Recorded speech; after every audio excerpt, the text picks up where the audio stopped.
Shalom. First and foremost, I'd like to give all praise to Yahweh, Ba'Hashem, Yahushai, Ba'Hashem Rukakadash. Double honors to the elders and apostles of Great Millstone who are teaching the truth and sincerity.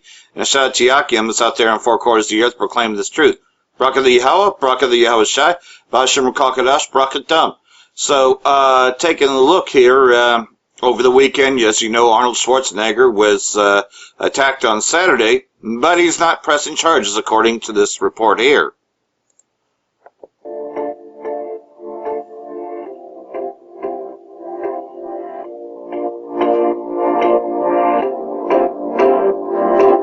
He will not pursue any action against the man who attacked him. I'm not pressing charges. I hope he gets his life on the right track, is what he says. Yeah, well, fact is, though, is that this is happening to Edomites worldwide. You know, they're not the most popular anymore. It's not very popular to be an Edomite, and this is actually somebody famous, a famous Edomite, if you will.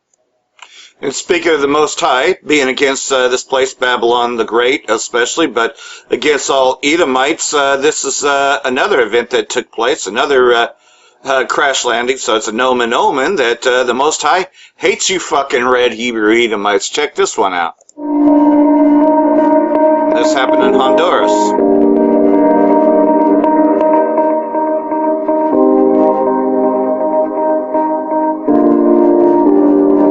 Yeah, he despises you fucking red Hebrew Edomites.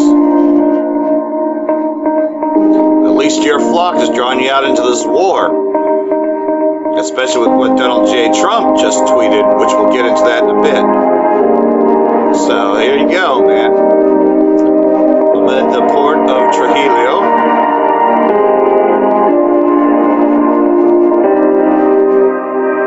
Kind of reminds me of a song by Slayer, God Hates Us All. He does hate you red Hebrew Edomites, so that song's actually true. He rejects your fucking race, and he despises this fucking place.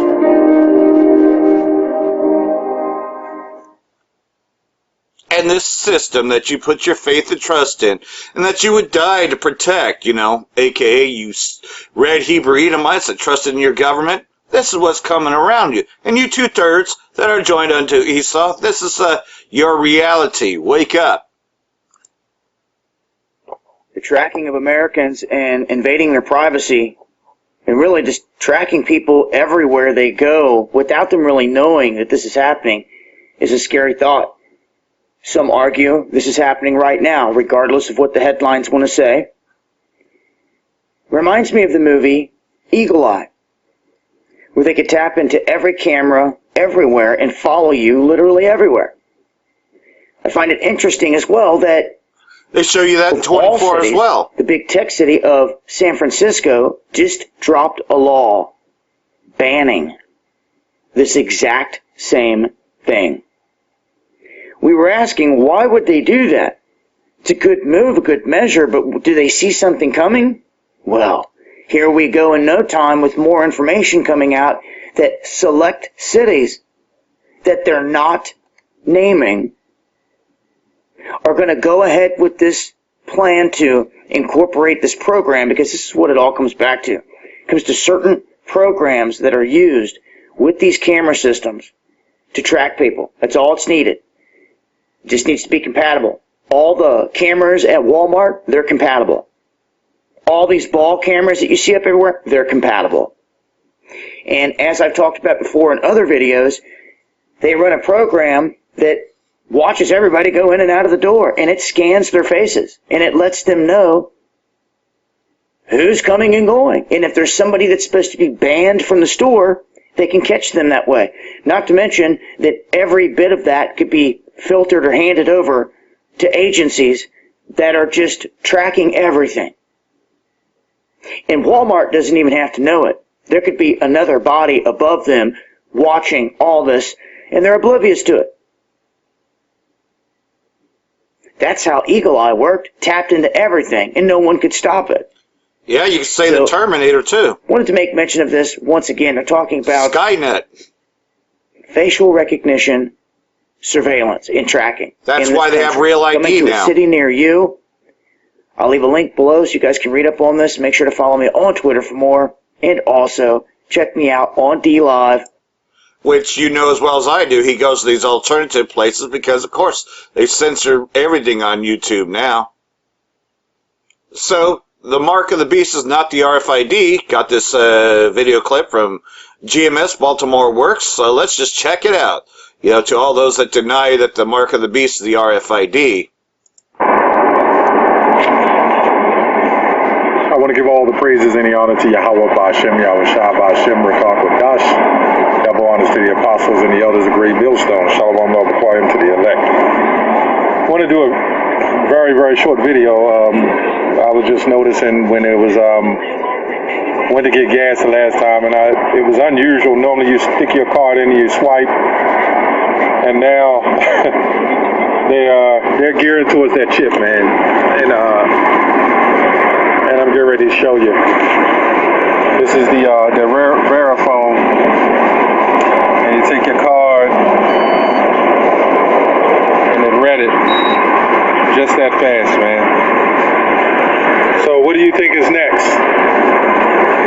For you guys that don't believe in the mark of the beast, do you think the chip is the chip, or is it something else?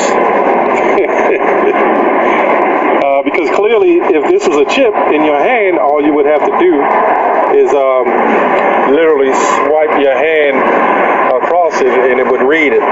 So they've done away with they're doing away with this, and in some locations they have it in other things as well.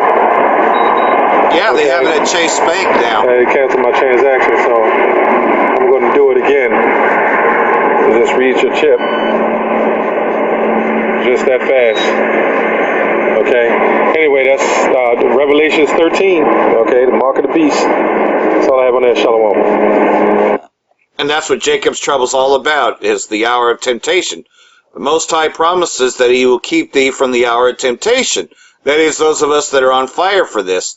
And speaking of being on fire for this, the Most High could have passed judgment on another camp, but this camp is marked with protection. The angel marked with protection.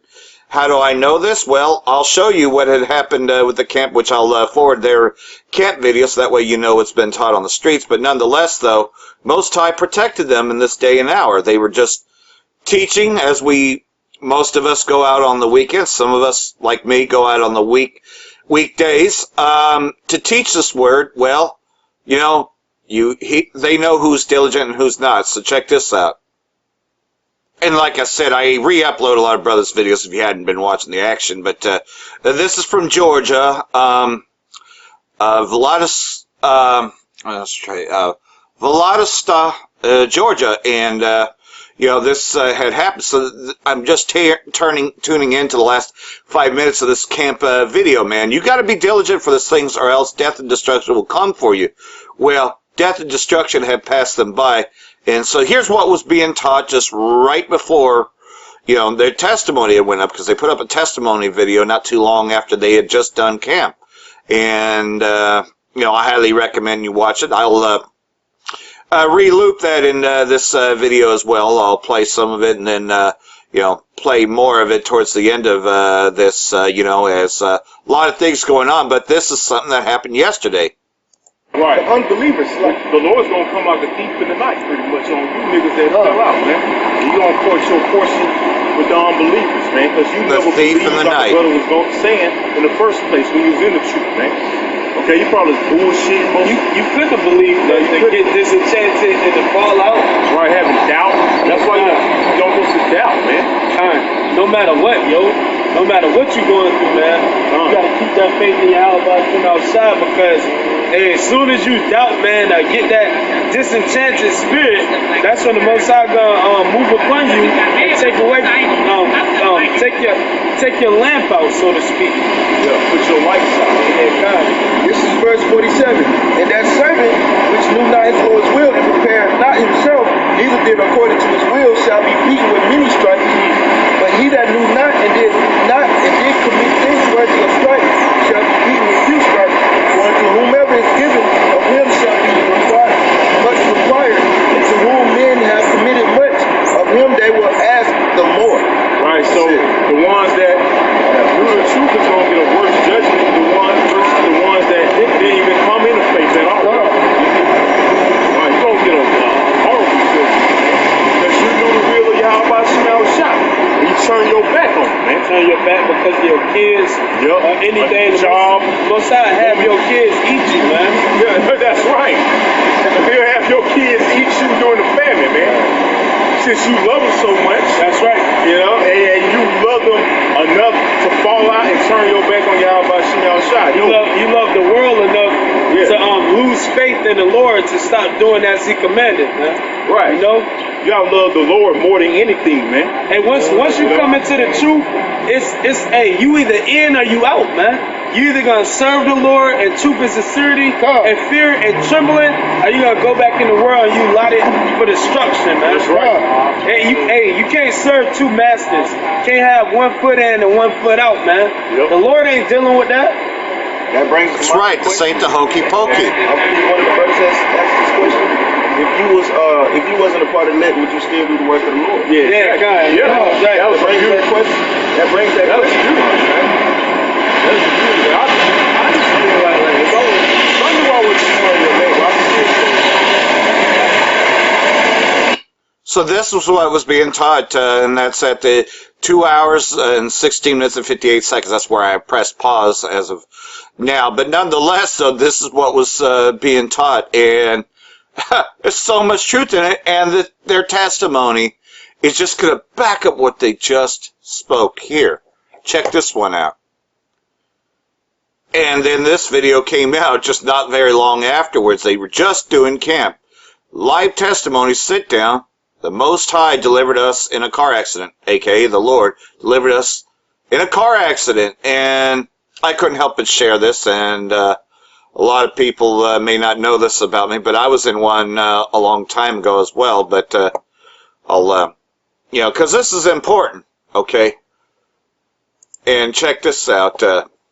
So I told him, Con, years ago I was in a car accident that could have taken my life before I found this truth. I was going too fast on Highway 299 and took the corner too quick on the Buckhorn Summit. I hit the brakes too hard and the car rolled backwards and hit a tree. Me and my two dogs were okay. The man who came to rescue me from the hill, he said, you must have an angel over you. They saw the whole thing. So I survived, and now knowing this truth, I now know why I was protected. Shalom, Brakat Yahweh, Ba'ashem, Yahushai, Ba'ashem Rakakadash, Brakat Dum. So, and like everything else, man, Kanak, the Lord truly with us. You know that, and, the fact is, though, is that, man, the adversary, the devil, will come as a roaring lion. All praises to the Most High. Just woke up out of a deep sleep. I was going to watch today's camp, and I've seen the live testimony. And, brings us to 1 Peter chapter 5, verse 8. Be sober, be vigilant. And isn't that what the elders and apostles got onto us for? That, declaring the year of death, diligence, and destruction, man. If you ain't on fire, you ain't diligent, and you're not vigilant for this thing, man, death and destruction is going to come for you. Because your adversary, the devil, as a roaring lion, walketh about, seeking whom he may devour. Shalom, Yahweh Hashem Yahushai, mercy endures forever. Ta'azah. So, either way, though, this is their testimony, and like I said, I'll play the rest of us towards the end, but we'll just take a look at the first few minutes, man, because, man, this is a time to be diligent and be on fire for this. The angel is marking those who are true to this, making your call and election sure.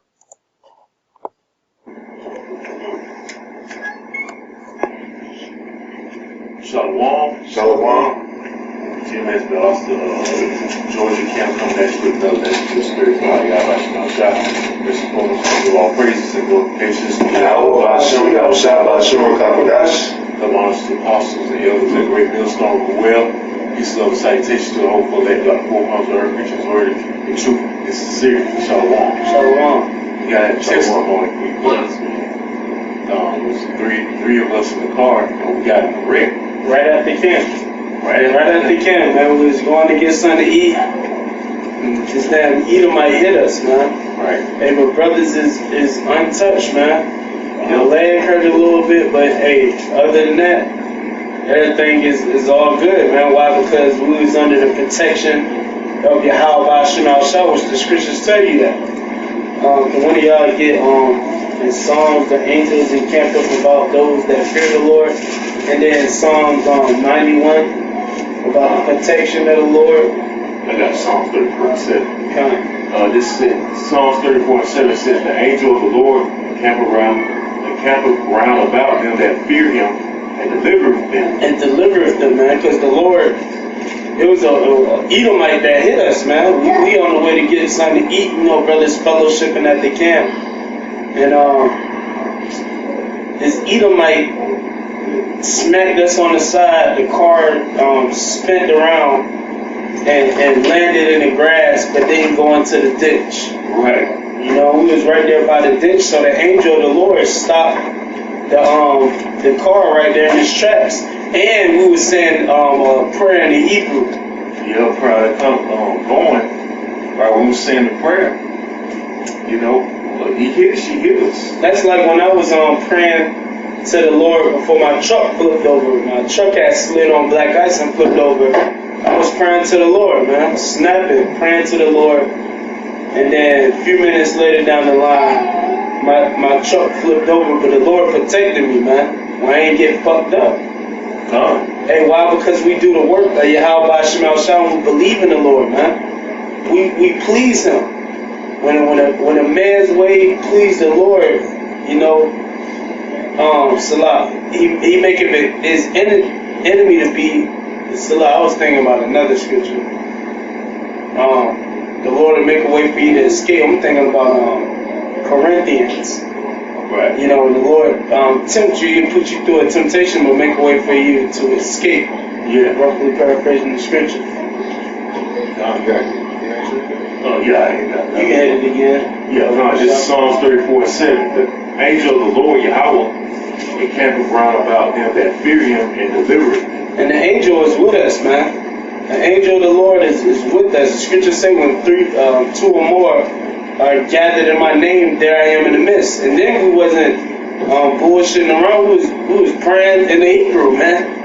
We could have been listening to rap music or something, trap music, whatever, man. You know how Jake get when he get together, but now we was still in the spirit, saying a prayer in the Hebrew, at the camp, and that happened, which we know Satan was getting mad, but see, Satan can't do nothing more than what the Lord allowed him to do, man. Yeah, I guess that got us together to do a lesson. Yeah, It only makes us stronger. That's right. So no matter what Satan does, it only makes us stronger. That's right. Try to throw us off from the spirit. That could have shook our faith. And it was so.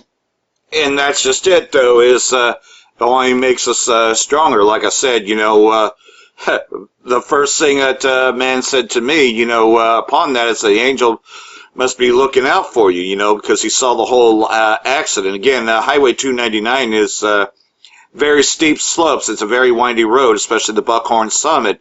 It's one of the windiest roads next to Dead Man's Curve, one of the deadliest roads in California. And you can say almost in the United States, but like everything else, though, Angel has a mark upon those that he's going to protect. Even if again, this is prior to me finding this knowledge. He knows who's marked and who isn't. So, I want to make sure that my call election is sure, just as they have, because the bigger sifting is about to happen. We know that, the fires are going to be coming, something greater than car fire. That's another testimony itself. I survived the car fire. I was only a couple blocks away from where they were evacuating people. Car fire had taken out, and then it was followed up by, you heard about the Mendocino fire, which was another part, but that was going on, and then you had the Hers fire and the Delta fire, and they were all burned in the same area. Then you come to find out later that the Rothschilds had a plan to burn Northern California. Because that was leaked, and I learned that from GMS, Behold, I Come Quickly, and I was in the midst of that. That judgment could have come for me, The Most High is protecting those who are marked, you know, and that's why we got to stay diligent, you know.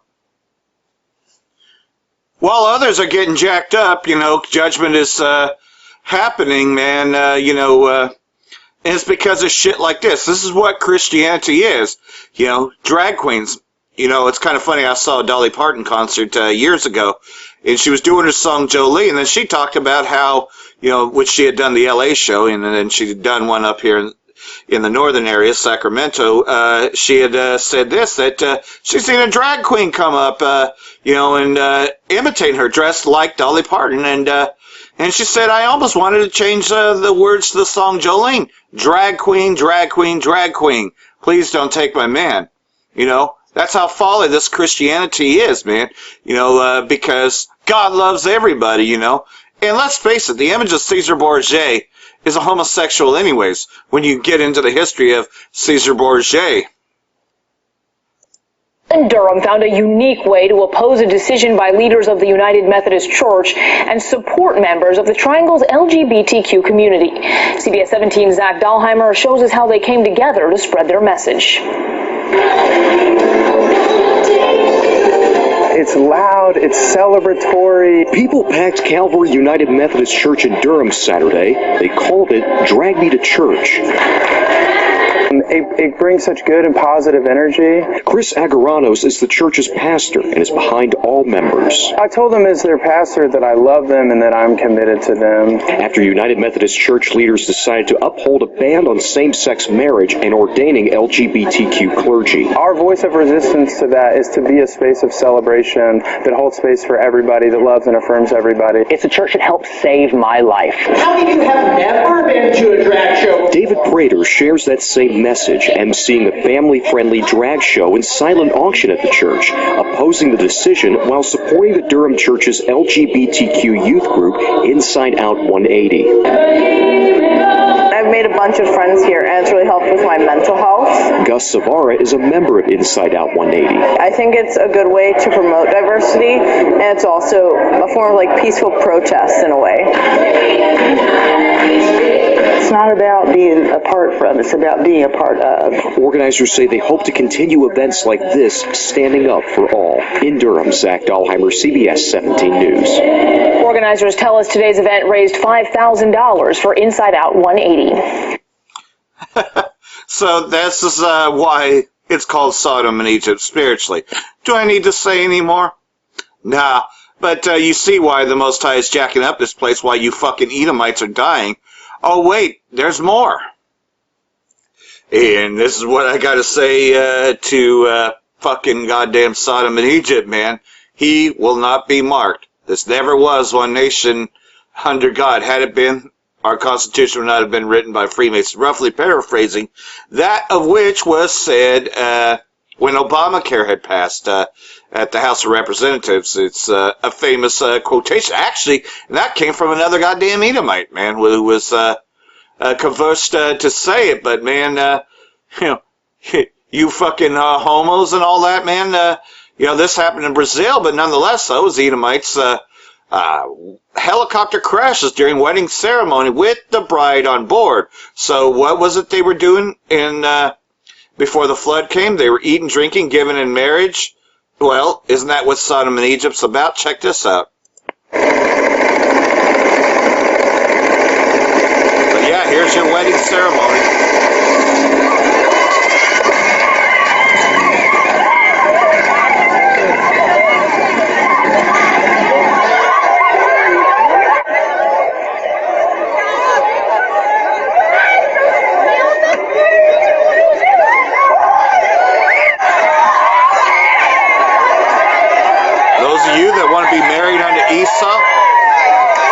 Death will come for you.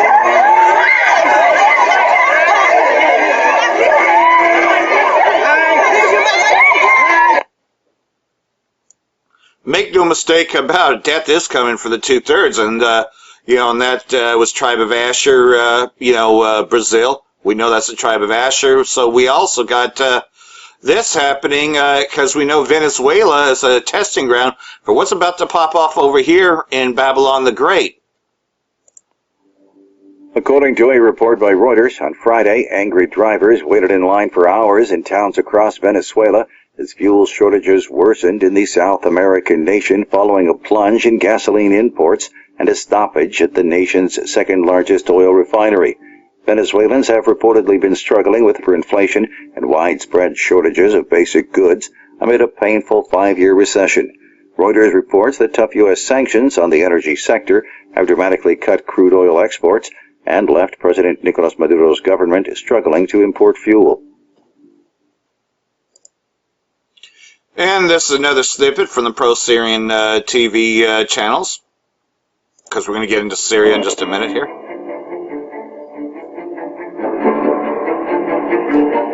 كيف سينعكس التوتر الأمريكي الإيراني على المشهد السوري؟ هل سنشهد صداما مباشرا أو بالوكالة بين الطرفين في سوريا؟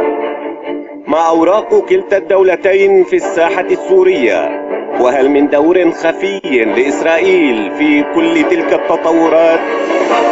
في الصالون السياسي مع عمر الشيخ إبراهيم على تلفزيون سوريا.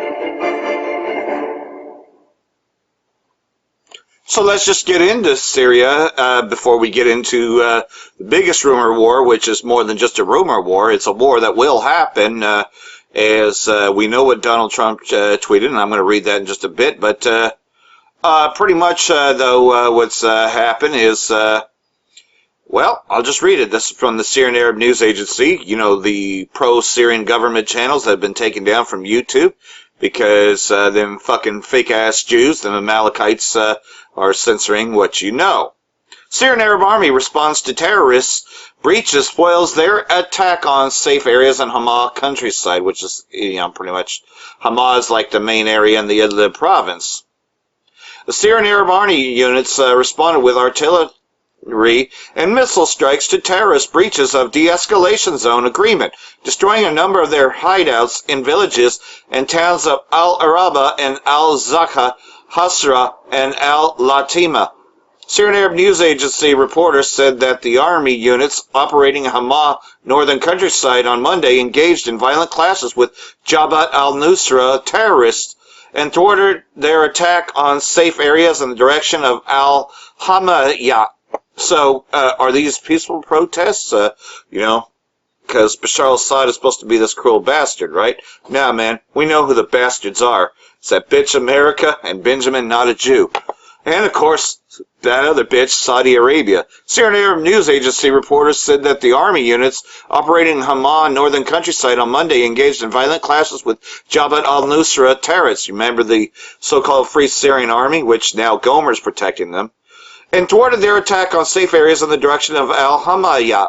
The report added that the terrorists suffered heavy losses in lives and equipment while the rest of them were forced to flee away. Now you know why this war is building up, because of course Bashar al-Assad has sworn and will protect Syria from all terrorists and invading armies. So that's why they're ramping this up. That's why Israeli state Amalek has attacked them for the last couple of days. Equipment and quantities of weapons and ammunition is in possession of terrorists were destroyed. So that's why, you know, they've been targeting Damascus and other places. More on this article from AMN News. Turkish-backed rebels suffer big losses in northwestern Hama. You know, so, you know, this is telling you that it's Turkey, you know, backing up what I just read before, you know, Gomer, you know, and all his bands. The Turkish-backed Euphrates Shield forces sent a large number of reinforcements to the northwestern countryside of Hama Governorate this past weekend. The primary reason for the redeployment was to help retake the areas their rebel allies lost earlier this month. Upon their arrival, the Turkish-backed terrorists attempted to reclaim these lost areas near the key town of Kafar Naba. During the attack on Sunday, the Euphrates Shield forces and their allies attempted to crack the Syrian Arab Army lines at the Kaf Nada front. Despite their best efforts to advance in northwestern Hama, the Turkish-backed rebels were ultimately routed by the Syrian Arab Army and their allies after a fierce battle on Sunday. According to a military source near the front lines in northwestern Hama, the Turkish-backed rebels suffered heavy casualties near Kaf Nada, prompting them to abandon their assault to the front. The source with a large number of casualties were from the Euphrates shield forces that were deployed to the front. You see how this devil really doesn't want you getting this, so they're throwing commercials right in the middle of what you're trying to read. Remember, I showed you that yesterday. For the Syrian Arab Army, this was an important... Yeah, see, you can't even read that. There were the Turkish-backed rebels, which is Gomer and all his bands, especially after they suffered a number of casualties as a result of the Free Syrian Army ATGM attacks. So pretty much, though, they're repelling all of the efforts to destabilize Syria.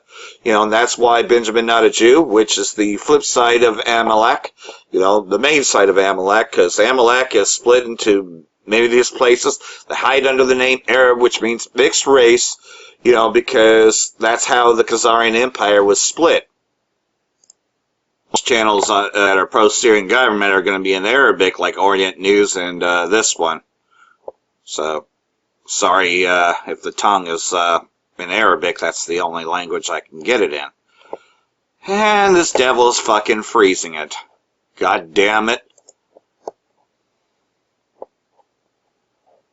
You see what this devil's doing? He doesn't want this information coming out. Not even in Arabic.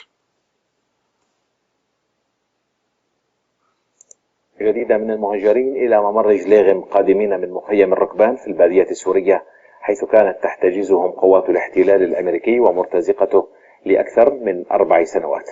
هذا وعاد المئات من المهاجرين من مخيم الركبان بمنطقة التنف على الحدود السورية الأردنية عبر ممر جليغم. وذكر مراسل سما أن عشرات الأسر تقلهم سيارات وشاحنات مع أمتعتهم وصلوا إلى الممر قادمين من المخيم، حيث عملت فرق الهلال الأحمر العربي السوري ونقطة طبية على تقديم المساعدة الطبية والغذائية لهم.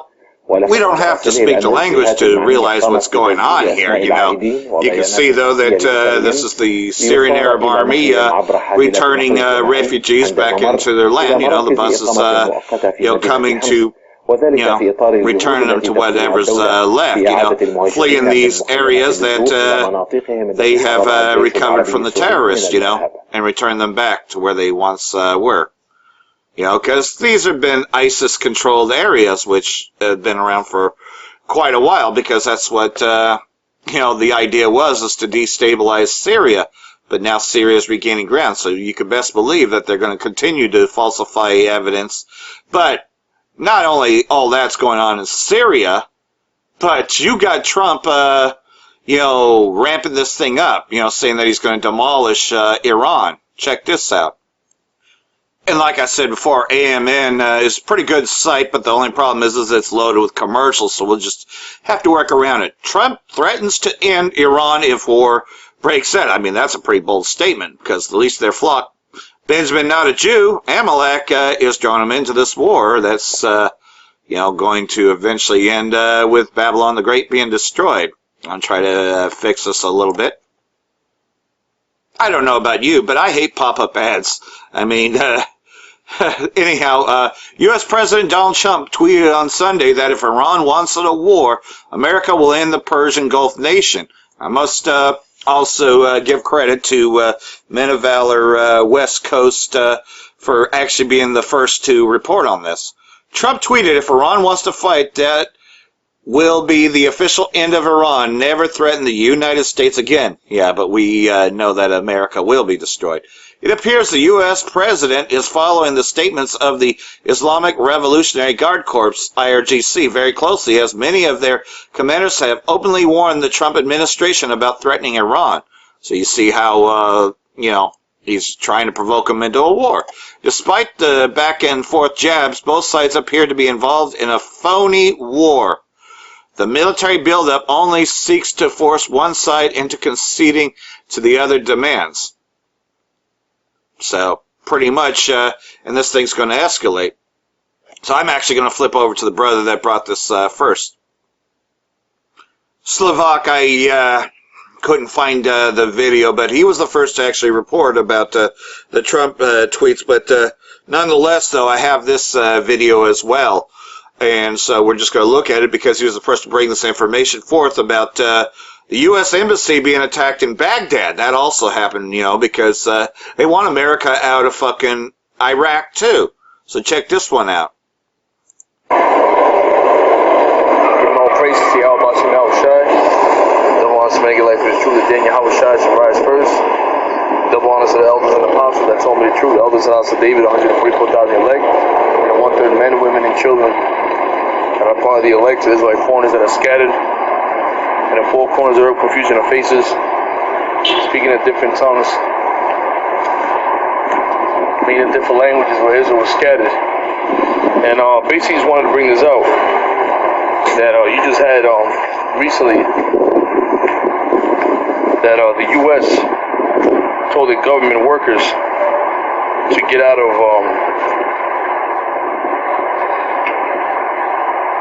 Iraq, right? They told the government workers to get out of Iraq. Now here it is.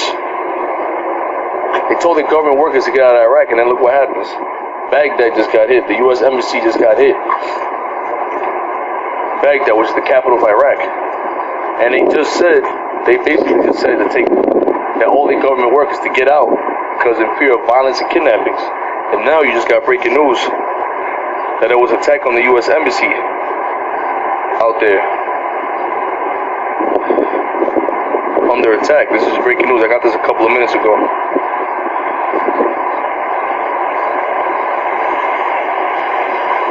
You know, this is all prophecy, man. This is all biblical prophecy. You know?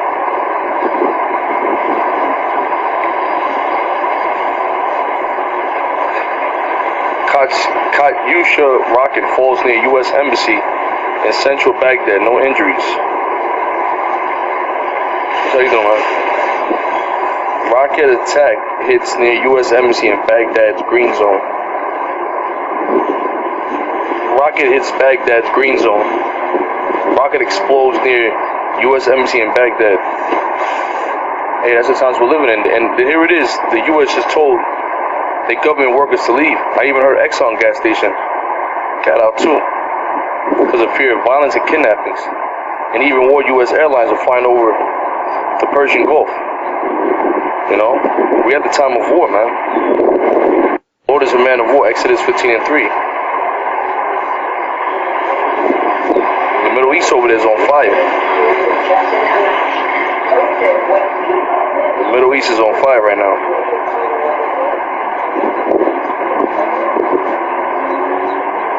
Matthew 24:6. And ye shall hear wars and rumors of wars. Rumors of wars. See that ye be not troubled, for all things must come to pass, but the end is not yet. Wars and rumors of wars. That's what we're hearing now, right? Wars in the Middle East. The U.S. and Iran going at it. Iran saying they don't want no war. Then on the other hand, they're saying they want war. The U.S. saying they ain't sending no troops. Trump, hot flaming Cheetos Trump, saying that he ain't sending no 120,000 troops. That if he was to send troops, it would be more. And the Iranians are not they're not backing down. You know, the Persians, you know, which has always been Esau going at the Persians anyway. Afghanistan, Pakistan, and Iranians, which are the Persians. Which Iran, they know they're the Persians. And the Bible tells you they're going to go to war with the Persians. And what you see in the news right now, Persia, going to war with Persia. And don't forget Yemen. Nation and kingdom against kingdom. And they shall be famines. The Houthis are also Persians. Wars. The kingdom of Elam versus the kingdom of Esau, you know? And now Esau's allies are turning on Esau. You have Britain, Spain, France, Germany. They're all against this war, man. France, Germany, Spain, NATO condemning this war, calling U.S. crazy for starting this war. And they're already opting out, saying that they want no part to this war. Even Britain, the mother of America, and that's NATO. That's hating the whore, man, which is America. For nations shall rise against nation and kingdom against kingdom. There shall be famines and pestilence and earthquakes in diverse places. All these are the beginning of sorrows, man. So a lot of hell is coming. When we watch this news, you see what's happening with Iran. You know, the ones of us in the know that this is the Lord. This is all prophecies, man. The Lord is a man of war. You know? The Heavenly Father, Yahweh, was a man of war. And the second coming of Yahweh Shah is 9. That's why you're seeing a lot of war. In the air, the vibration in the air is what? War, war, war, war. You know? And demons are out here heavy. You just had Adrian Broner say that he having demons tormenting him, that he wants to commit suicide. He basically don't want to live no more. He want to die. But demons has been plaguing him, man. We've been talking about that. There's a real demonic spirit of depression out here, man. And these celebrities are feeling it. Yeah, Justin Bieber, he's needing therapy for his mental breakdowns, man. You know? Arnold Schwarzenegger alert for renewed risk of severe storms, tornadoes early this week. Yeah, the Lord visit with storms and tempests. Isaiah 28:29. The Lord visit with storms and earthquakes. That's the Lord visiting, man. And the major storm and the major fire is going to be that thermonuclear fire. Those winds. You know, we at that time, man. So watch the news very carefully. Watch this Iran news, because this is prophecies coming to pass, man. The prophecies are screaming. You know, because we are living in the last days. We're living in the last days of Esau society. Not of the whole world itself, but the world's going to go on forever. The rulership of Esau is going to go on, because it tells you in Ecclesiastes 1:4, the earth will bite it forever. You know? So Esau's rulership is coming out. You bankers, you Rothschilds, your rulership's coming down, man. And that's beautiful. That's beautiful, man. We're living in beautiful times. So really watch and pray. Get your house in orders and pray, and watch this Iran very carefully. Watch the news very carefully, man. This Ezekiel 38 coming to pass. It's a major prophecy, you know, which America's allies, NATO, is already cursing out America for starting this war with Iran, because they're doing the same thing they did with Iraq.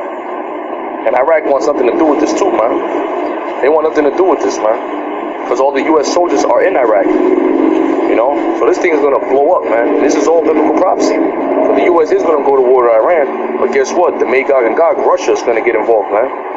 Most likely going to put the hooks into the Russians, the USSR. And now all America's allies are turning on America, man. Even Britain is condemning this war with Iran. Britain, France, Spain, Germany, they're all condemning this war. And that's all biblical prophecies, man. They that were at peace with thee have deceived thee. All your allies are going to turn on you, man. Because you're wicked as hell. U.S. conducts Navy exercises in the Arabian Sea Cunt. We're going to keep the prophecies going. Keep our eyes on the prophecies, and you know, we're living in amazing times, man. We're living in some major times. We're living in scary times and beautiful times at the same time, you know. That's why we got to get our houses in order, man. That's why the Lord said, fear him, you know. We know what time it is. We have to fear the Lord. We got to fear the Lord. Fear is the beginning of knowledge, you know. Fear is the beginning of knowledge. You got to fear the Lord, man. You have to fear him, you know, because we're living in some serious times. Park the car, come inside. You know? We're living in serious times, man. Yeah, to mock U.S. President Britain. Yeah, Britain's not down with this war. Britain condemned this war, man. All America's allies condemn this war. NATO, all these countries that are cool and cahoots with America are condemning this war, man. You know? So watch this news very carefully. Stay in prayer. Pray in the name of the Lord, man. Watch this news with the U.S. and Iran very carefully, because the biblical prophecy coming to pass, man. That's a major prophecy. Stay strong. Giving all praise to Yahweh.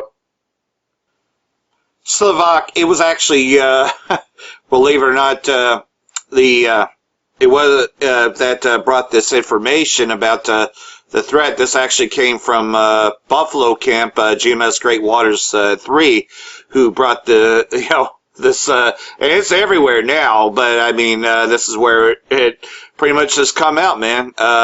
Yeah, this war is right around the corner.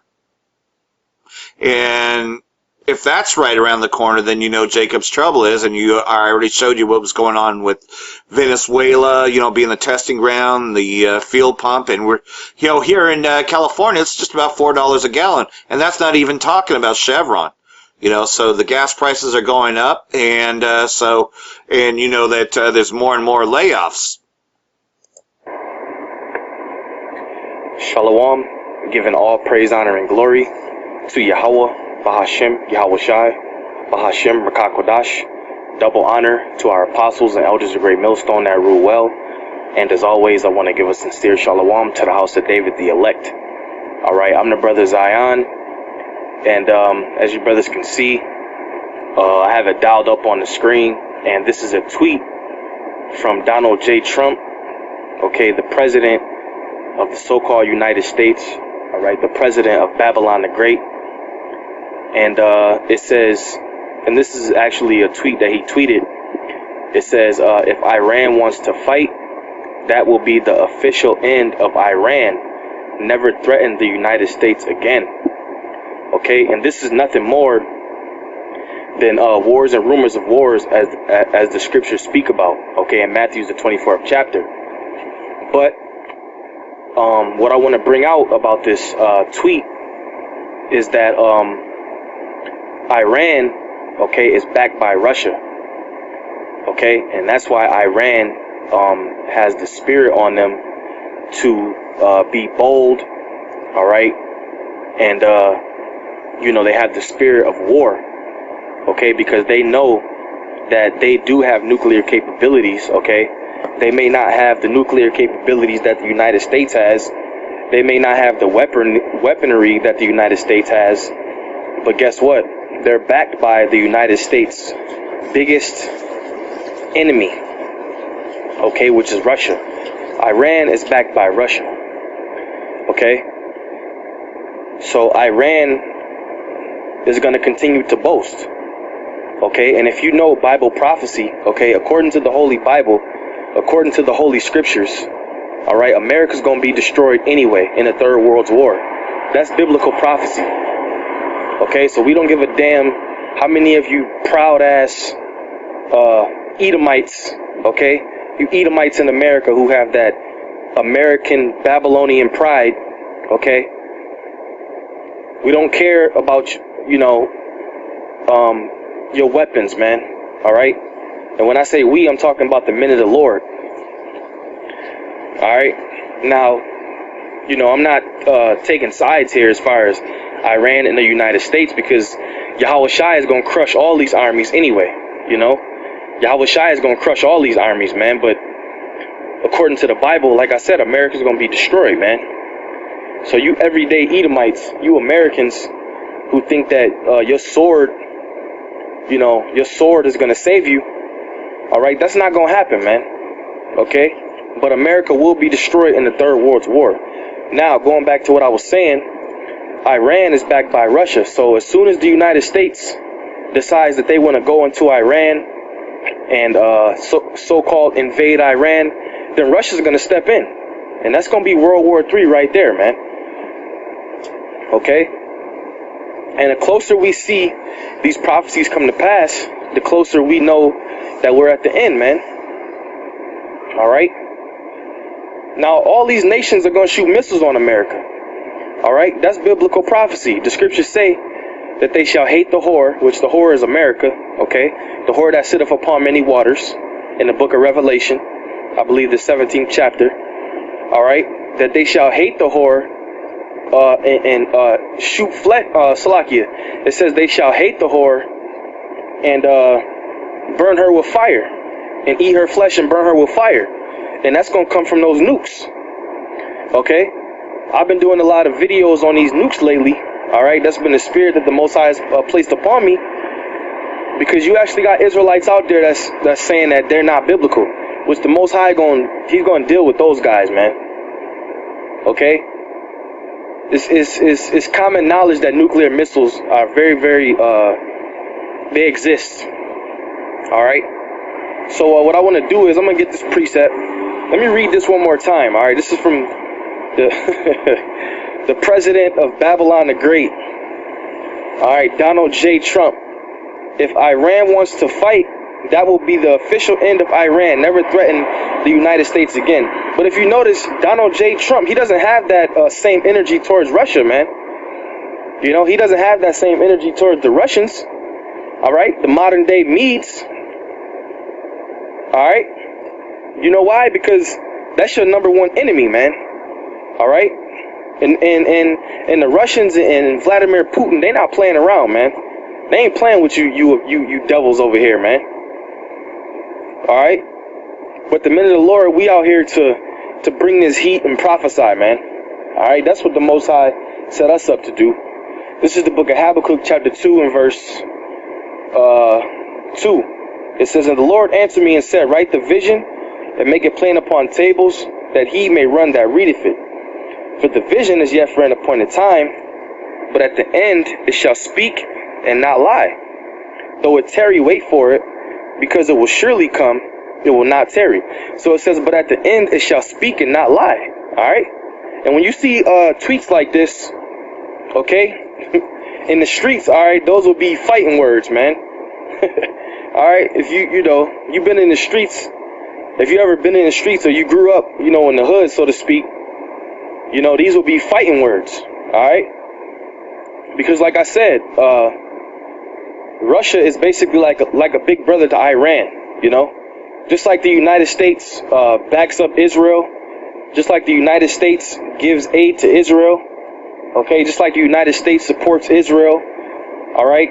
You gutter rat Jews over there, you false, fake Jews, you Edomites, okay? Just like they back Israel, okay? Russia backs Iran, alright? So what Trump is doing is he's stirring the pot. And that's why we always say he's the right guy for the job, all right? Because if you're a man of the Lord, you don't want no soft-spoken president in office. We want a guy that's gonna stir up the pot, man. Verse 3 again. For the vision is yet for an appointed time, but at the end it shall speak and not lie. Though it tarry, wait for it, because it will surely come. It will not tarry. Now we've been prophesying for years and years and years, man. Starting with our apostles and elders for decades, all right? And the Most High has put the spirit of patience on us to be patient, okay? That's why the scriptures say, because thou hast kept the roughly paraphrasing, the word of my patience, okay? We've been patient with this thing, man.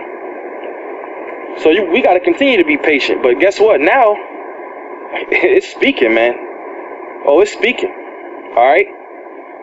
So it says, because it will surely come, it will not tarry. Alright? Now verse 5. Yea, also because he transgresseth by wine, he is a proud man, neither keepeth at home. Alright? And I want to speak on that, neither keepeth at home, because you have the United States, what they do is they'll go into, and when it says he is a proud man, that's talking about you Edomites, you so-called white people. Alright? Because you're the most proud people on the planet Earth. Alright, it says, yea, also because he transgresseth by wine. What's the wine?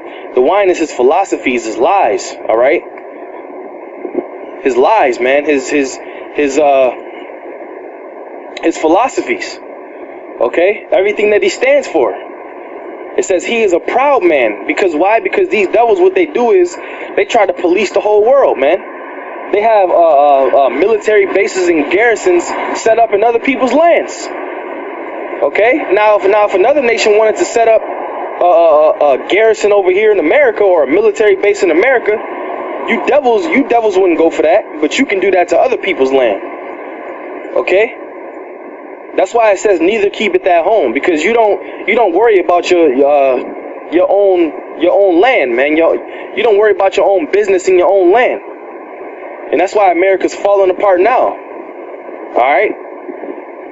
Who enlargeth his desire as hell and as death, and cannot be satisfied, but gathereth unto him all nations, and heapeth unto him all people. Alright, and that's what this devil does, man.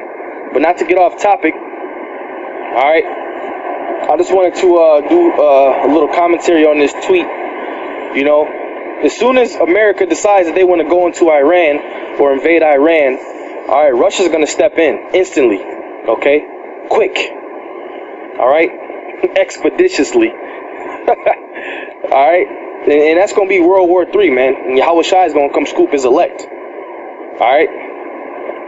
So Lord willing, you brothers was edified. All praise to Yahweh.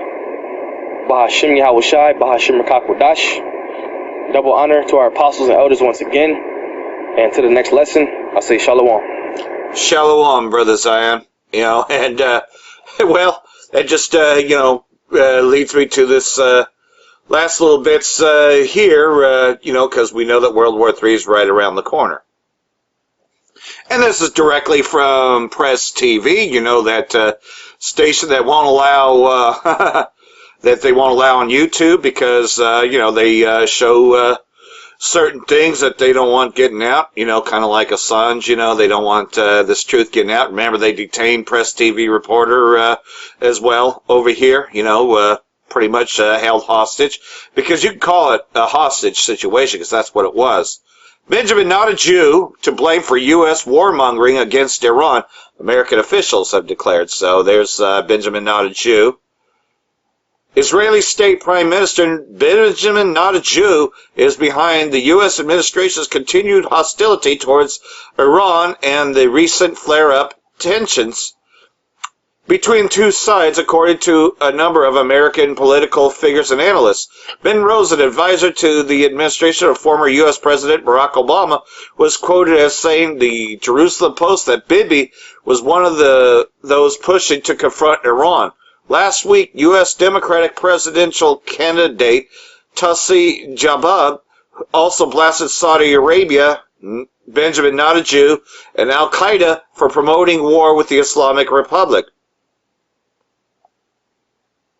The report pointed to a 2006 essay on the Israeli state lobby by John Mershnar and Stephen Waite, which later became a book. The authors argued back then that Israeli state and pro-Israeli state groups worked to shape a U.S. administration policy towards Iran as a part of a grand scheme for the reordering the Middle East. Moreover, the far left and far right parties view Israeli state as the shadow manipulator of Washington's policies towards Tehran.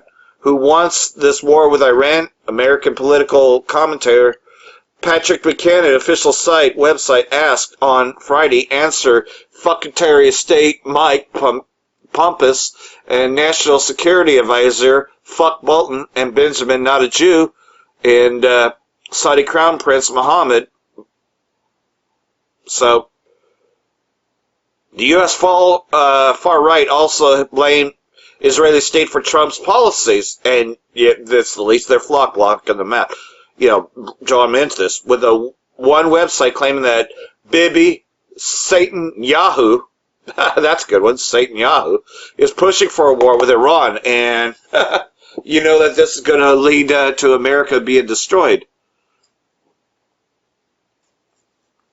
And so here we are, and this just came up, but there's a leaked document showing that the OPCW lied about the chemical attack, the one in Duma that caused Trump to attack Syria, not once but twice. Check this out. As some of you may know, there was a recent report by the OPCW, the Organization for the Prohibition of Chemical Weapons, that suggested that the Assad government did in fact carry out a chemical attack against his own people. However, something very interesting has come up. An internal document from the OPCW. Now, it's not really known who leaked it, but it was an internal document that basically trashed the official story and said that it wasn't true. I did notice several very glaring mistakes in the official story that was put out by the OPCW, and that the incident could not have occurred the way they claim it did. Now, this comes from Caitlin Johnstone, someone who has been following many imperialist actions very, very closely. She notes that there's a very interesting hole in the story, that the damage to the ceiling of the rooms where the gas canisters were found were completely inconsistent with something that was dropped from a plane, in that it could not have been dropped from a plane. It would have had to have been moved there by ground. Now, this runs completely counter to what the OPCW claims, and that it was dropped from the sky. That's a very big hole in the story. Now, the report picks apart the extremely shaky physics and narratives of the whole OPCW analysis. Now, the thing concludes that the dimensions, characteristics, and appearance of the cylinders and the surrounding scene of the incidents were inconsistent with what would have been expected in the case of a cylinder being delivered by an aircraft. Now, this internal memo states that the only plausible, that it being manually moved into these positions by ground forces is the only true plausible explanation for the observations at the scene. The observations at the scene contradict the official story. And the only way for the official story to make sense is if they were actually moved in from the ground, not dropped from the sky, as claimed. This means the OPCW lied. And their own internal documents, memos that are inside their own organization, are calling them out on it. Now, it's not entirely known where these, exactly who leaked these internal memos, but the memos are purported to be real and do point to real holes in the official story, and that is the problem. The photographic evidence does not match the official story given by the OPCW, and it seems perfectly legitimate to claim that this false story was created in order to justify the attacks that were carried out by the US, the UK, and France against the Syrian government, which is trying to defend itself from terrorists that are funded by the United States and also supplied by Saudi Arabia and Israel. So the whole official story is completely broken down, and the OPCW has now shown that it absolutely cannot be trusted in any way, shape, or form. Now, she does also note a very interesting letter that was sent to her by one of her viewers. This article doesn't really express how damning the report actually is. It's much more than just on balance of their observations are inconsistent with the cylinders being dropped on aircraft. Just about everything in the official narrative is shown to be plain impossible, from the angles of the broken rebar in the roof, to the damage to the gas cylinders, to the piles of fins on the balcony that couldn't have been attached to the cylinder, and more. There's simply no way they were dropped from helicopters. I think this additional evidence finally puts to rest the lie that the Assad government carried out a chemical attack against his own people, or its own people. It is now very clear that these things are being faked by US-backed terrorists inside the country, and that perhaps once and for all, this should finally put the death knell on the lies against the Syrian government, and that hopefully, in some way, shape, or form, the US, the UK, France, etc., should be finally held criminally responsible for the actions it has taken inside of Syria, and finally put an end to the OPCW, that it has finally completely and utterly discredited itself. Shalom. First off, only of all praises, honor, and glory to Yahweh, Ba'ashem, Yahweh Shai, Ba'ashem Chakwadash. Yahweh is the Heavenly Father's true name in ancient Hebrew. Yahweh Shai is the name of his only begotten Son, Savior of the nation of Israel, starting with the elect, who the world ignorantly calls Jesus Christ. Peace, grace, and mercy be upon the house of David, the Bayath Dawadah, which is the elect, the men, women, and children that are predestined to receive salvation and to be the first fruits of the kingdom of heaven, which is the kingdom of Israel. All right, so just another quick economic update. More grinding ceasing, more jobs being lost. All right, America, Babylon the Great, Esau's whole infrastructure is just crumbling, day after day, man. The Lord is just casting more and more judgment, as the scripture says that his judgment goes out every day. All right, let me get that real quick. The Lord's judgment goes out every day, so that's why we got to stay up on our watchtower, and seeing what's going on. I believe that's let me see if I can find it this way. Judgment. Morning. I believe that's what it says. Zephaniah 3 verse 5. The just Lord Yahweh, Ba'ashem Yahweh Shai, is in the midst thereof. He will not do iniquity. Every morning doeth he bring his judgment to light. He faileth not, but the unjust knoweth no shame. All right. So the unjust, which is this, these are wicked people in this kingdom. All right, the ones who are not, mindful of Yahweh Ba'ashem Yahweh Shai, which is the majority of people on this earth. All right, and that's why the wrath of the Lord is coming upon this place. They know of no shame. All right, these things you see, these different articles and different grinding ceasing and economy falling and failing more and more, but people don't consider, man. And these are all just scourges for amendment, but as the scripture says that they're not going to turn away. So that's why the Lord's is just going to keep intensifying and bringing more and more wrath and justice judgment upon this place. All right, so this is a forward, all right, from Bloomberg.com, which came out today, May 20th, 2019. It says Ford slashing 7,000 jobs as sweeping disruption hits automakers. All right. and really, our brother did a video, I believe, towards the end of last week. Nestle is cutting jobs.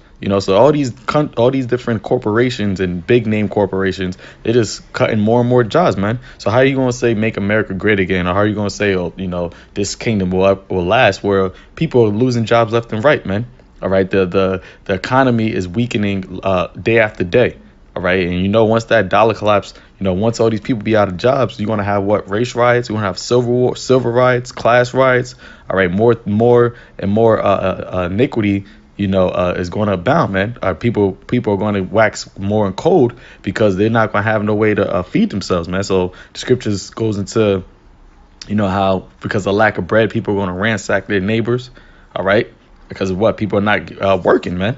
All right, so it says Ford Motor Company plans to eliminate about 7,000 salary jobs, about 10% of its global white-collar workforce. All right, so now you got people that are, in the upper higher class, all right, aka the white collar, all right, 10% of them that works for Ford, they getting their jobs cut, man. All right, so it's not just the lower and the middle class and the low class. All right, you even got the high class feeling the economic woes, man. All right, the grinding season. Says as pressures mount on the auto industry to keep up with technological shifts amid a global sales slowdown. All right, because people are not buying cars like that. You have a global sales slowdown. All right, it says eliminating the positions will save Ford about $600 million a year. Chief Executive Officer Jim Hackett wrote in a memo to employees Monday. The majority of the cuts will be completed by May 24th in North America, which is 4 days from now. So that's what, Friday? All right, a lot of people's lives are going to change in those 4 days, man. Okay, a lot of people that were, had good paying jobs. All right, a lot of people that were used to living certain lifestyles, that's going to be out the window. Okay, it says, and by the end of August, the regions including Europe, China, and South America, to succeed in our competitive industry and position Ford to win in a fast-changing future, we must reduce bureaucracy, empower managers, speed decision-making, focus on the most valuable work, and cut costs, Hackett wrote. Ford is a family company, and saying goodbye to colleagues is difficult and emotional. You see it, and these guys don't care, man. They just, as long as their jobs don't get cut, they don't give a damn about, their employees that's been working there for 10, 20, 30 years, man. Okay, and once again, all praises, honor, and glory to Yahweh Shem Yahushua, because this is hitting, white collar workforce. So these upper echelon of people that's in this business, man. All right, which a lot of those people are heathens. All right, especially Esau, Edom. Okay, it says the changes are designed to shrink Ford management structure by 20%. So a lot of managers, all right, whether it be vice presidents, directors, managing directors. Okay. It says, and include streamlining the number of organizational layers to 9 or less from 14, Hackett said. Others changes focus on product development, such as the creation of a new vehicle architecture and design team, and greater investment in infotainment, software development, and electrification. The memo fleshes out the details of a company-wide salary job reduction that Ford notified employees of in October, and is part of a broader $11 billion reconstructing. General Motors Corporation and Volkswagen AG also are eliminating thousands of employees as the rise of electrification and self-driving vehicle technology reshapes the global auto industry. Ford shares reversed declines before the start of regular trading, rising as much as 1.1% to $10.40. All right, so it's not even just Ford, man. You got General Motors and Volkswagen that is planning to eliminate thousands of employees, man, jobs. So that's a lot of jobs, man. All right, and it's not just these three companies. It's thousands of companies, hundreds of companies, that are closing and people are losing jobs, man. All right, what is that going to lead to? It's going to lead to all-out chaos, man. Let me get this. Second Ezra 15, verse 16. It says, "For there should be sedition among men." Why is that going to happen? Sedition is going to happen because people are going to be, a dog eat dog world. They're going to do anything that they can do to survive, because they're not, the trusting in the shadow of Egypt has failed them. All right, they've been going without working for however long. There's a lot of people that's never have been in a position like this, man, and they don't even consider it. As we just read before, the unjust knoweth no shame. So the Lord's going to bring all their pride and lofty looks low. So what's going to happen is going to be sedition among men. People are going to bug the hell out. All right, that's why the scripture tells you wisdom and knowledge shall be the stability of thy times. Because hey, we're in this same land, so this could happen to us too. But the difference is that we trust in Yahweh Ba'ashem Yahweh Shai. We don't trust in the shadow of Egypt. We don't trust in what Esau says in their government, man. We trust in the Heavenly Father to deliver us, to keep us. But people, they trust in their money, they trust in their job security, they trust in their 401k. All right, and all that's going to be taken away. So that's why there's going to be sedition among men, invading one another. They shall not regard their kings nor princes. All right, they're not going to regard their congressmen, their presidents, their local councilmen. All right. It says the course of their action shall stand in their power. Yep, it's going to be just like how it is on that movie Purge. All right, their course of their actions, whatever they're going to want to do, it's going to be in it. They're going to put it in their power to do it. And a lot of people, it's going to be hellish out here, man. All right. Scripture says that the mighty man's going to cry bitterly. How much more are these women? All right. These children. All right. Verse 17, it says a man shall desire to go into the city and should not be able. Yeah, because when all hell breaks loose. All right. When Jacob's trouble happened, when all these calamities happen, when the stock market crashes, what Esau was going to do, what? He going to bring in the martial law troops. He going to shut down cities. He's going to shut down bridges. He's going to shut down tunnels. OK, it's going to be hellish, chaotic out here, man. Verse 18, for because of their pride, we just read that in Zephaniah 3 and 5, the unjust knoweth no shame. All right. And America is full of nothing but prideful people, man. Men, women, children, grannies, grandmothers, uncles, everybody's prideful in this place. OK, it says, for because of their pride, the cities shall be troubled, the houses shall be destroyed, and men shall be afraid. A man shall have no pity upon his neighbor, but shall destroy their houses with the sword and spoil their goods because of the lack of bread and for great tribulation. That's what's coming, man. Lack of bread, famine, and great tribulation. Okay. And it's starting with these jobs being lost, man. More and more people entering into the unemployment realm. Okay. And Esau, he can't handle that adversity, man. All right. So this is why, hey, the brothers and sisters that's in this knowledge, it's a high time to wake up out of sleep, because the Lord is sounding the alarm of what he's about to do to this place, man. All right, we can't trust in this system. All right, yeah, we gotta work to get our daily bread, but what ultimately our trust is in the Lord, man. All right, and as the scripture says, I have been young and now I'm old, and I never seen a righteous forsaken nor a seed begging for bread. So the Lord going to protect his elect in that day. All right, but everybody else, they gonna be bugged out. All right, they gonna be troubled, man, with great tribulation. So hey, Lord willing, it's edifying to the elect. More grinding ceasing. All right, this place is being systematically destroyed. All praise, honor, and glory to Yahweh Ba'ashem Yahweh Shai and Shalom. Ba'ashem Yahweh Shai. Keep my eyes on this World War III update, World War III news with biblical prophecy. U.S.-Iran conflict would hit energy supplies, says Iranian general. General Salah Jokar also says Iranian missiles could easily reach U.S. warships in Gulf. Iranian missiles could easily hit U.S. ships in the Gulf. Any conflict would threaten global energy supplies, a senior Iranian military official said. As tensions simmered on Friday, Tehran blamed the U.S. for an escalating regional crisis that Western intelligence officials fear could lead to open conflict. If war happens, the world's energy supply will suffer.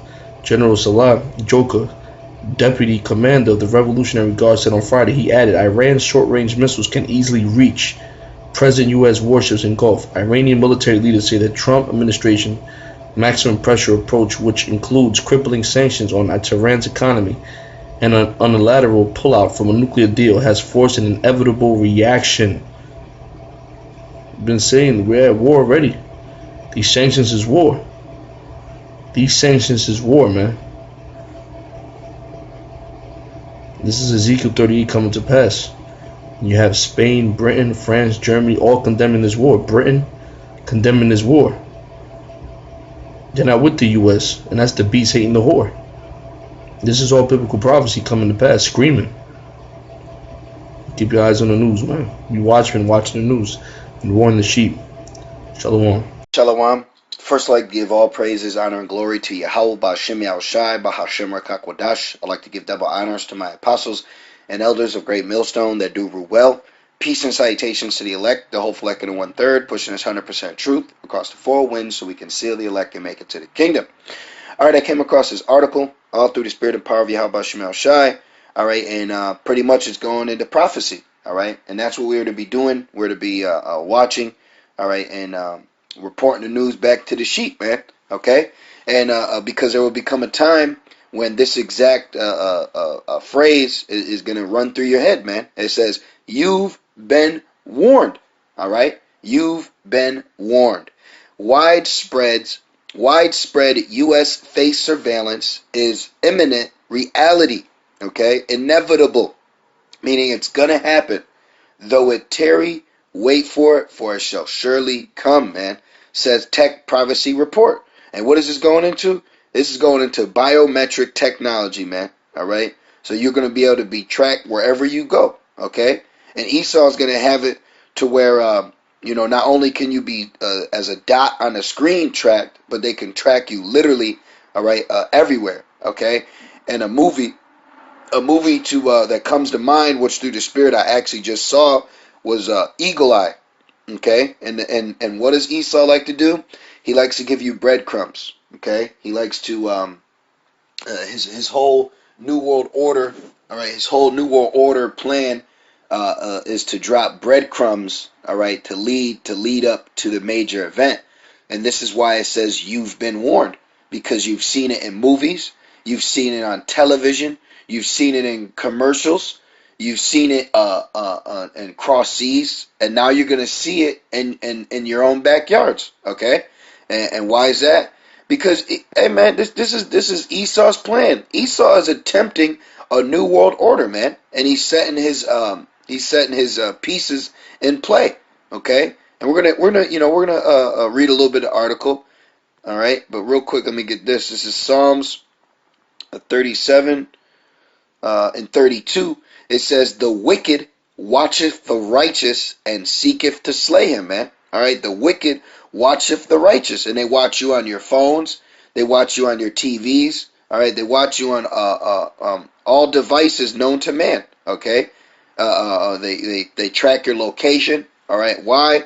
Because hey man, Esau is the god of this world. Okay, and his spiritual power is his technology.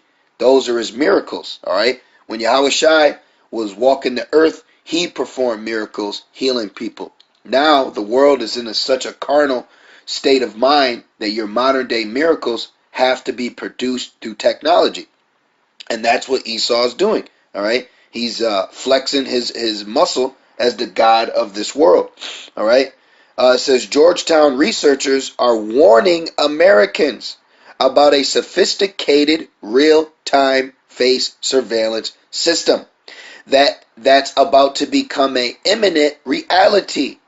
Let's look this word up, imminent, real quick. Let's see what imminent means. Okay, is this a conspiracy theory? Imminent, about to happen. Okay, they were in imminent danger of being swept away, close, near, approaching. Okay, imminent. Okay, meaning when something is about to happen, that means it's the inevitable. Okay, well, it's the inevitable. It is about to happen. It shall come to pass. All right, and though it tarry, wait for it. It says imminent reality for millions of citizens across the country. All right, millions of citizens in the city of confusion. The American Underwatch report is a warning that authorities in select U.S. cities may soon be able to pick you out from a crowd, identify you, and trace your movements via a secret network of cameras constantly capturing images of your face. Hey man, America is literally a prison, man. Okay, and really, the world is a prison planet. You see, because you had this going on in China. All right, and China is just being pushed by Esau. Okay, those so-called Chinese over there. All right, those Ammon. All right, those so-called China people. They are not on their own accord. Okay, because they are under still the dictatorship of Esau. Esau is in such a position of power that he doesn't have to put his face over the country. He can set someone up, but he's controlling his every movement. Okay, what goes on in the city? Job 9:24. The earth is given into the hand of the wicked. The earth, okay, the earth is given into the hand of the wicked. You know how you know the earth is given into the hand of the wicked? The fact that you call this planet Earth. All right, you ask somebody who named Earth. Nobody knows who named Earth. They call it Earth. But when you look into it, the word Earth is a English-German word, all right, that means ground, while all the other planets are named after Roman and Greek gods, okay, false gods, all right, and the term Earth started during the Renaissance. So all the planets that you know, including the Earth, have been named after Edomites, you see? So this is how you know the earth is given to the hand of the wicked, because he even renamed the earth. He renamed the earth. He renamed the only begotten Son. He changed the image. You see? This is how you know the earth has been given into the hand of the wicked. He can do pretty much whatever he wants on this planet. If he wants to spy on your ass, he can do so. If he wants to poison your water, he can do so. If he wants to kick your door in and shoot you dead in your own living room, he can do so. You see? This is the God of this world. The God of this world is flexing his muscles, man. Okay? And that's exactly what I might title this lesson, Lord's will. The God of this world is flexing his muscles. Okay? And why? Because the earth was given into his hands. All right? And we're about to see more of Esau's power openly. Okay? Because he's making a shift to his ultimate power move, which is the New World Order. And to do so, he's going to want everyone chipped. This is why they're setting up cameras. This is why they're setting up surveillances. This is why they're putting all these things into play. Okay? As Job 9:24, the earth is given into the hand of the wicked.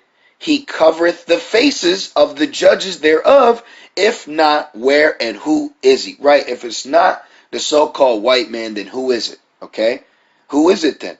This is why you have surveillance going on over there in China, because what you know as the elites, they are controlling all of them, man. Okay, they got their hand in everyone's pocket. Okay, everyone has a part to play in this order that Esau is planning, man. All right, the wicked are watching the righteous everywhere.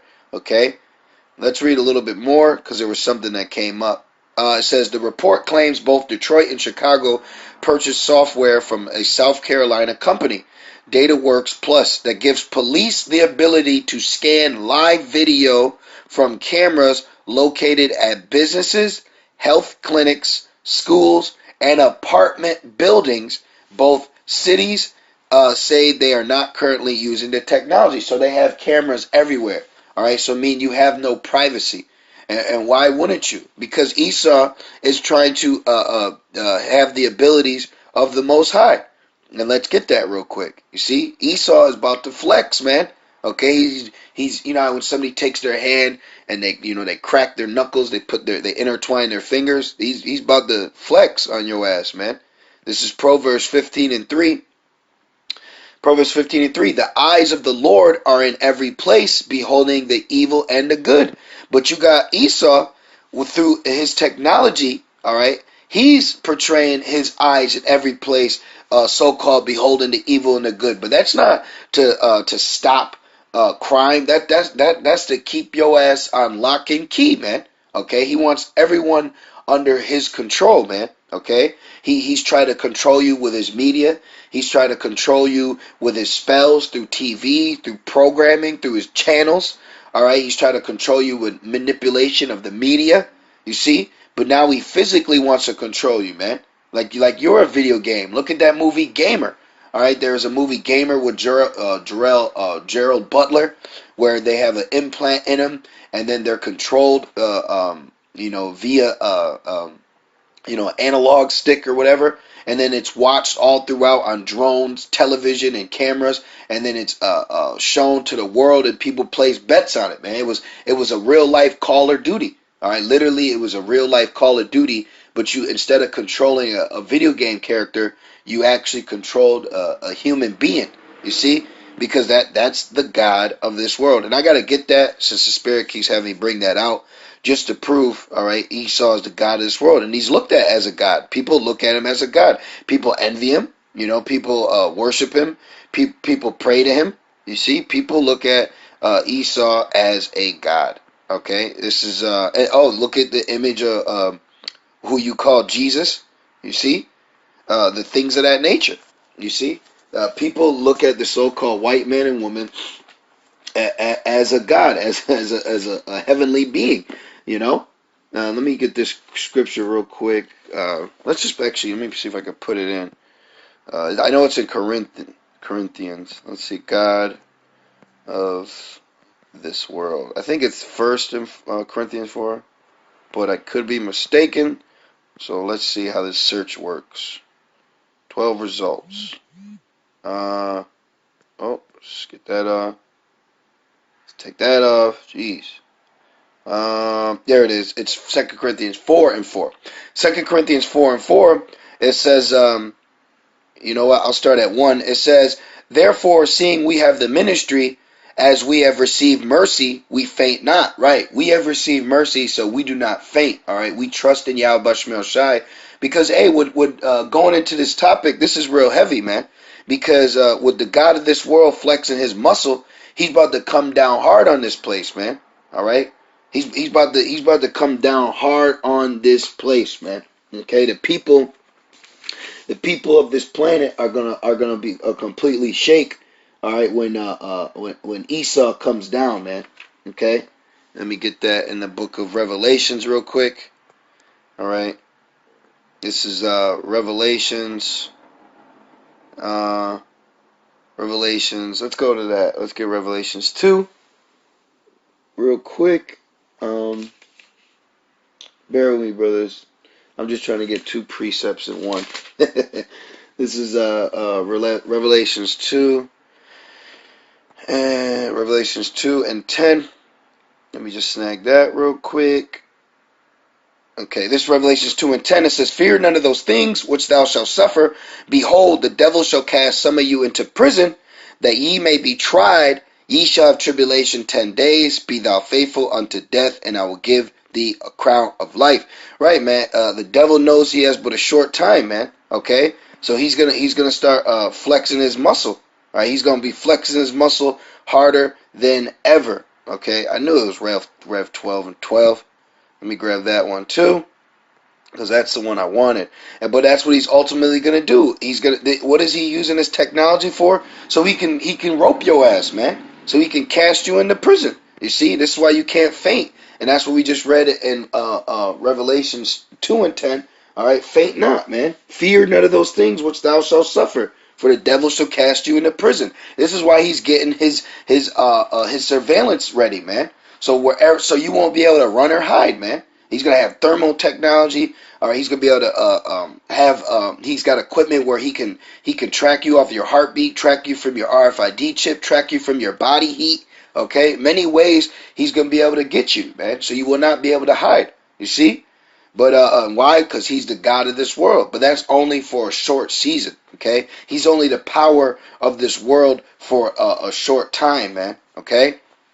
2 Corinthians 4 and 1. Therefore, seeing we have this ministry, as we have received mercy, we faint not, but have renounced the hidden things of dishonesty, not walking in craftiness, nor handling the word of Yahweh deceitfully, but by manifestation of the truth, commending ourselves to every man's conscience in the sight of Yahweh.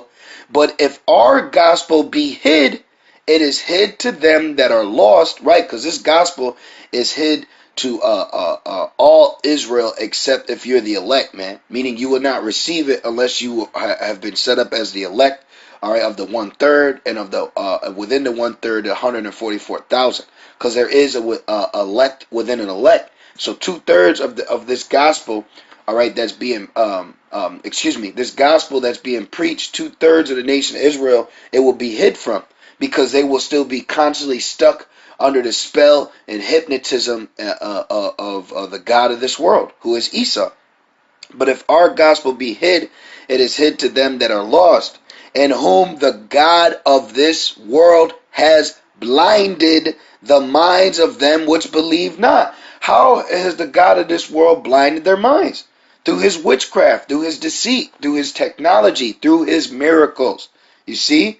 So he's about to flex, man. He's about to make his move. The God of this world is about to make his move. And in whom the God of this world has blinded the minds of them which believe not, lest the light of the glorious gospel of Hamashiach, who is the image of Yahweh, should shine unto them. And this gospel, this light can't be shined unto them unless their deeds be reproved, but they love darkness rather than light. And that's why Yahweh Shai said, ye of your father the devil. You see? So let's get this real quick and go back to that article, because there's another point I want to make in that. All right?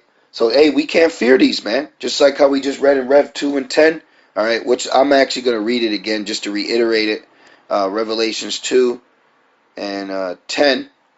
Revelations 2 and 10. Fear none of those things which thou shalt suffer. Behold, the devil shall cast some of you into prison, that ye may be tried. All right, we're going to be tried with the hour of temptation. That's what's coming up, the hour of temptation. Okay? And ye shall have tribulation 10 days. That doesn't mean a literal 10 days. But be thou faithful unto death. Be faithful unto death, and I will give thee the crown of life. You see, we have to be faithful unto death, because what's coming will be the God of this world is going to judge us, attempt to judge us as a nation. And meaning, if you don't take the mark of the beast, the RFID chip, then the penalty of that is death. Basically, like how the scriptures say, the wages of sin is death. Well, Esau, he has what he calls it crimes, which a crime is an infraction of God's law. So he's going to call you a criminal, and then the penalty for breaking his law is going to be death. So if you don't want to take the chip, you don't want to be under surveillance, all right, you don't want to go with his laws, then you're going to have to be put to death, because they do that now, comply or die. If you're speeding down the road and you get pulled over, the cop actually can shoot you 20 times and get away with it. You reaching for your wallet, he shot you, all because you were speeding, okay? And now the process of what happens between him and you after he stops you, well, that's up to him, because he's the judge right now. He's judging you, you see? So he could decide to kill you just because the reason he stopped you was for speeding. You know, and I'm just using that as an example, but there's many other scenarios that we see play out on a day-to-day. All right, he at this moment, the world is looking at him getting away with murder, getting away with anything, and he's actually going to attempt to try to get away with chipping the whole entire world. All right, with the mark of the beast, which you are not to receive. Revelations 12 and 12. Therefore rejoice, ye heavens, and ye that dwell in them. Woe to the inhabitants of the earth and of the sea, for the devil is come down unto you, having great wrath, because he knoweth that he has but a short time. You see, he's about to come down with great wrath, man. He's about to come in like a flood. All right, he's getting ready. So he's getting his eyes in order. All right, and you've been warned. And you know when that's going to happen? Then you shall know a prophet has been among you, man. All right, Esau is about to come in like a flood. He is really about to flex his muscles, and he's putting it in predominantly areas. Detroit, all right, Chicago. These are places where crime is at an all-time high. And look right here. This is someone tweeted, educate to liberate, and it says, facial recognition software has proven problematic for violating people's civil liberties and discriminating against black people, and to a lesser extent other POCs. Seems like a waste of an investment given the composition of a city in Detroit. You see that? So they're aiming to get an eye on Jake. They want to depopulize Jake, man. Okay? The God of this world is about to flex his muscles. He's about to flex his miracles. All right, this is his miracles. You see, which let me get that just in case, if any brother is unfamiliar with that. All right, because you have to realize that Esau, the so-called white man's miracles, is his military might, is his technology of his science, things like that. Let's get that real quick. This is Revelations 13 and Revelations 13 and 14. And it says, and deceiveth them that dwell on the earth by the means of those miracles which he had power to do in the sight of the beast, saying to them that dwell on the earth that they should make an image to the beast which had a wound by the sword and did live. See, the people right now, because you can go up, is speaking about how he made fire come down from heaven, and he deceived them, them that dwell on the earth by the means of those miracles. And his miracles are, having the technology to make someone that's colorblind see color, someone that has the ability not to walk to be able to walk. All right, to heart transplant, lung transplant, all those things. Those are his miracles. You see, Wi-Fi. Okay, car. Those are all his miracles that the people are just in awe over. They look at this society as advanced. All right, and they're advancing in technology. They're not advancing in a spiritual epiphanies. They're advancing in technological epiphanies, and people are they find it a miracle that they can connect a brain interface to the internet, things like that. Those are his miracles. You see, his technology is his miracles, man. Okay, and that's what the world is deceived by right now. The world is completely deceived by this. And there's one in particular I was reading. Let me see where it is. I'll just only like two more paragraphs, so I'll just read that. Yeah, I'll just read this. Okay, it says DataWorks, that's the company, says it provides software which provides continuous screening and monitoring of live video streams. And in the movie Eagle Eye, going back to that, she was able to pinpoint them anywhere. She could call them off somebody's phone that they were walking by.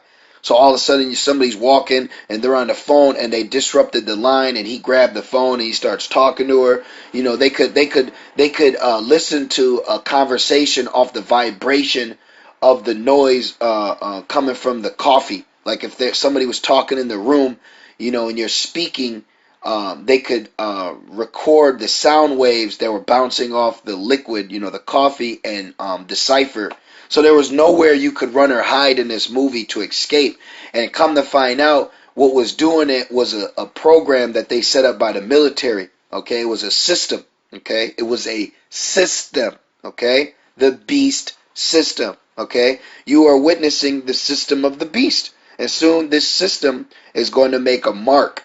Okay, because right now they're tracking you facially, but you can change your face, but you can't change your RFID chip. You see? This is all leading up, man. This is all leading up. The system is also designed to operate on not less than 100 concurrent video feeds. According to the research team reports, live footage is captured by cameras installed around Detroit as part of Project Greenlight, a public-private initiative to deter crime, which launched in 2016. See, this has been going on for years. The expanse of the police department's facial recognition policy last summer, however, means the face recognition technology can now be connected to any live video. And you know what that includes? Your phone. What are people doing? They're going live. You see, they're going live. And when you record on your phone has a facial recognition. You ever see someone recording and a square pops over their face so the camera can get a better angle? So they're going to be able to watch you on your phone, someone else's phone, and whatever other instruments they install to any live video, including security cameras, drone footage, and body-worn cams. Okay? Let's see what else they got here. There was another one I wanted to see that it actually said biometric, and I might have skipped it.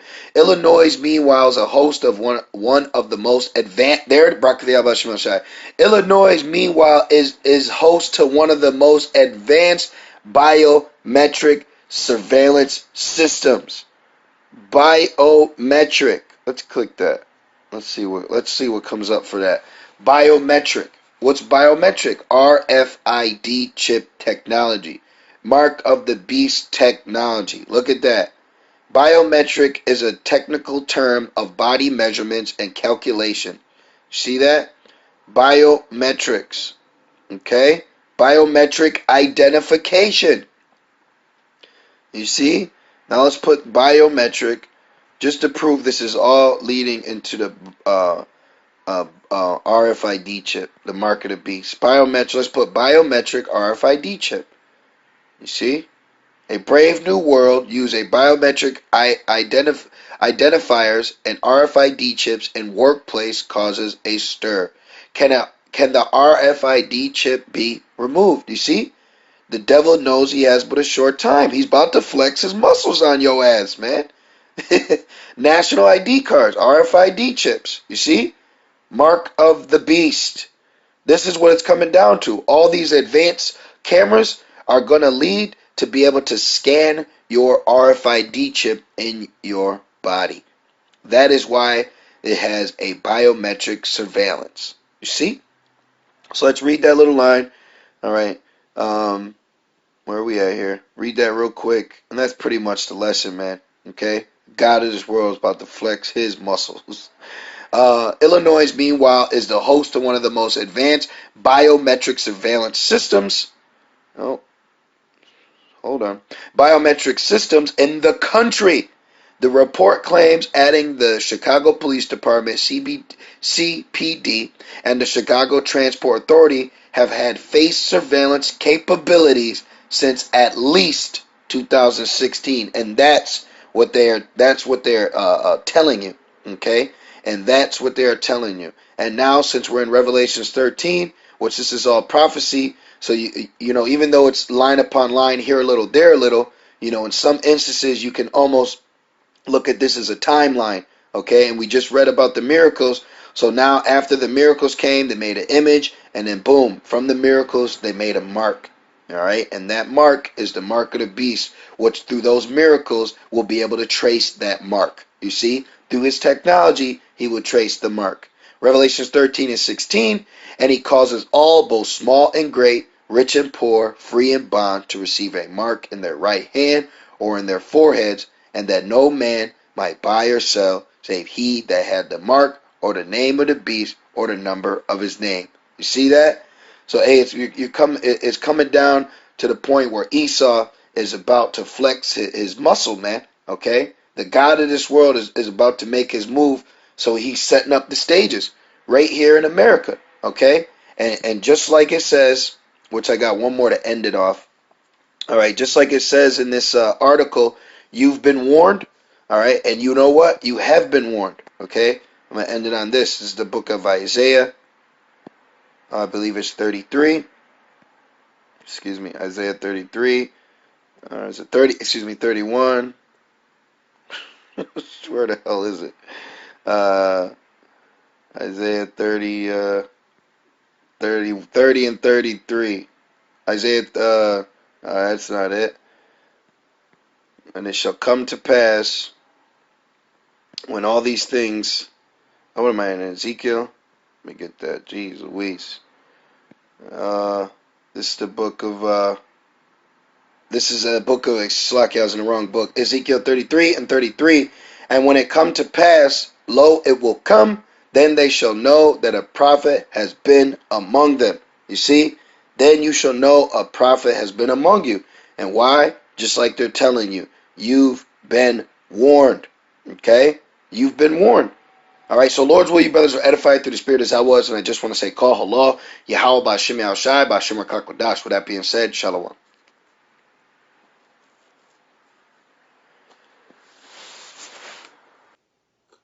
And always the scriptures, you know, we stay on target, and Man, that just brings me right here to Jeremiah 49, which has been speaking for quite a while.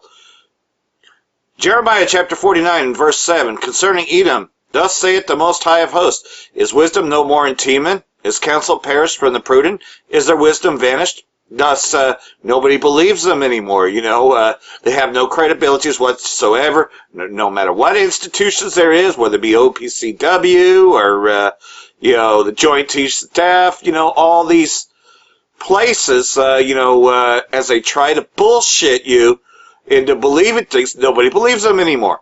Flee ye, turn back, dwell deep, O inhabitants of Dedan, for I will bring the calamity of Esau upon them, that time that I will visit him. He is most certainly visiting them. You're seeing people being fucking fucked up, man. Unlike any other time, man. Esau is getting it from everywhere. If grape gatherers come to thee, would they not leave some gleaning grapes? If these by night, they will destroy it till they have enough. But I have made Esau bare. I have uncovered his secret places, and he is not able to hide himself. His seed is spoiled, and his brethren and his neighbors, and he is not. Everybody sees, that pretty much, Esau, Edom, and they lie about everything. Leave thy father's children. I will preserve them alive, and let thy widows trust in me. So a lot of them are going to be burned alive, in this fire that's coming, which is going to be greater than the car fire. I'll jump down to verse 13. For I have sworn by myself, saith the Most High, that Basra shall become a desolation. That's another term for America. A reproach, a waste, and a curse. And all the cities thereof shall be perpetual waste. So a greater fire than car fire is actually coming. And it's going to burn all of it,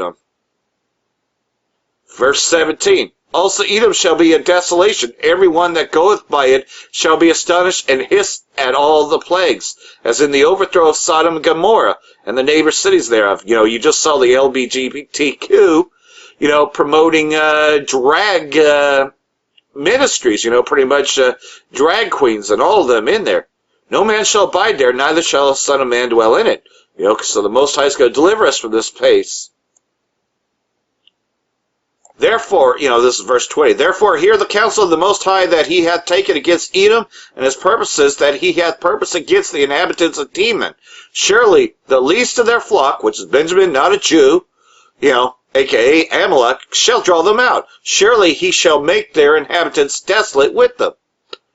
Behold, he shall come up and fly as the eagle and spread his wings over Basra. And that's talking about the greatest of the chariots, what you would like to call mothership. And at that day, the heart of the mighty men of Edom as the heart of a woman in her pangs. Yeah, because they're going to see that coming up as these nuclear missiles are going to hit, and then you're going to get fire from that. Concerning Damascus, so at the same time, Damascus, Hamath is confounded, and Arpad, for they have heard evil tidings. They are faint-hearted. There is sorrow on the sea. It cannot be quiet. So at the same time, while they have destroyed Damascus, is at the same time and hour that America is also destroyed, because it says so right here. Damascus is waxed feeble and turneth herself to flee, and fear has ceased on her. Anguish and sorrows have taken her as a woman in travail. How's this city of praise not left, the city of my joy? And again, this is why you have not seen the complete destruction of Syria, Damascus, because you're still talking about the same hour that Babylon the Great is destroyed. Therefore her young men shall fall in the streets, and all the men of war shall be cut off in that day, saith the Most High of Hosts. So, again, how is the men of war going to be cut off? Well, duh. The Most High will send Yahweh Shai to deliver his elect. And we'll be up there, we'll be beamed up, and they're going to try to fight, but they shall be cut off. The Most High of Hosts, Yahweh Shai, and the angels shall destroy all that come up against. Now I will kindle a fire in the wall of Damascus, and it shall consume the palaces of Ben-Hadad. And this, Ben-Hadad is another term for, the government rates of Syria, because Ben-Hadad was the king of Syria, In fact, Ben-Hadad, I shall also say, had alliance with Yasha Allah. And, but nonetheless, though, at the same time that Babylon the Great is destroyed, Damascus shall also be destroyed, as they also will enter into Iran, Persia. And we know that pretty much this whole place, you can see it crumbling down. The plagues are upon it. And his hand of protection is upon his people. Because, again, Satan did come up against a camp that went out there and taught. And so we're just going to continue with that as well, the testimony, because the Most High is protecting his elect. So we pray that we are still a part of that elect. For that, I want to say, Barak Yahweh, Ba'ashem, Yahweh Shai, Ba'ashem Rekal Kadosh, Wa Abba Babal. Kahala Yahweh Ba'ashem, Yahweh Shai, Ba'ashem Rekal Kadosh. But the Lord with us, why? Because we do the work. The Lord gonna protect us through any and everything, long as you believe in Him and have faith in Him, man. You got it out. Psalms 23:4. Yea, though I walk through the valley of the shadow of death, I will fear no evil, for thou art with me. Thy rod and thy staff, they comfort me. And this build us up, man, to not fear. Whatever we gotta go through, man, we gotta keep and maintain our faith and Yahweh Shemal Shai, not to fear, man. Courage. Yeah, kind. It says, verse 5, Thou preparest a table before me in the presence of my enemies. Thou anointest my head with oil, my cup runneth over. Surely goodness and mercy shall follow me all the days of my life, and I will dwell in the house of Yahweh forever. So that was the song that we was reading, and we was reading in the Lashon Kodash, man. And we didn't even get to finish, reading the prayer before we got hit with the with that Edomite hit us, man. God, sheet up. Showing you women don't supposed to be driving anyway. Y'all unstable creatures. What you wanted me to get in Psalms 91? Start at the top. I got something real quick. Sorry, 33 and 33 and 1. There shall no evil happen unto him that feareth the Lord. That's right, and that's us, brothers, man. And the Most High put us through something, but deliver us out of it. Why? Because we feared Him, man. We was going into that camp too. Fearing the Lord, man.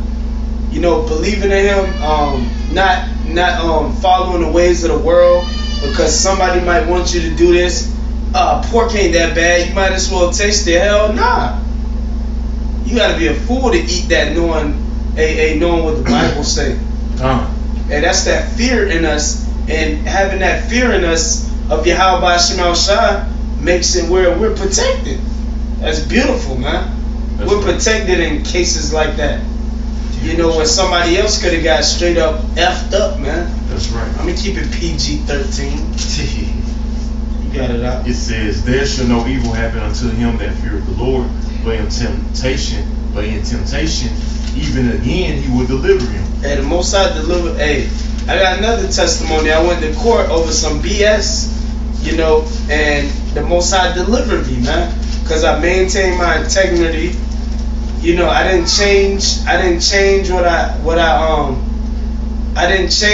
up. Like, they try and get you to plead guilty and all this and that, so you can just get it over with. Because Jake have no patience. But I ain't plead guilty, man. I maintained my integrity and kept the faith in the Lord, and He delivered me out of the situation. As long as we keep our faith in Yahweh Shemal Shai, we have nothing to worry about, man. That's right. And that fear of not doing the things of the world, eating pork, getting edge ups, worrying about what other people say, and stuff of that nature, man. But you got it out. And that was it on that. I got a precept. This is Proverbs 12:21. There shall no evil happen to the just. To the just, man. Who is the just? Us brothers out there pushing His word, man. Starting with the apostles and elders on down, pushing the true doctrine, man.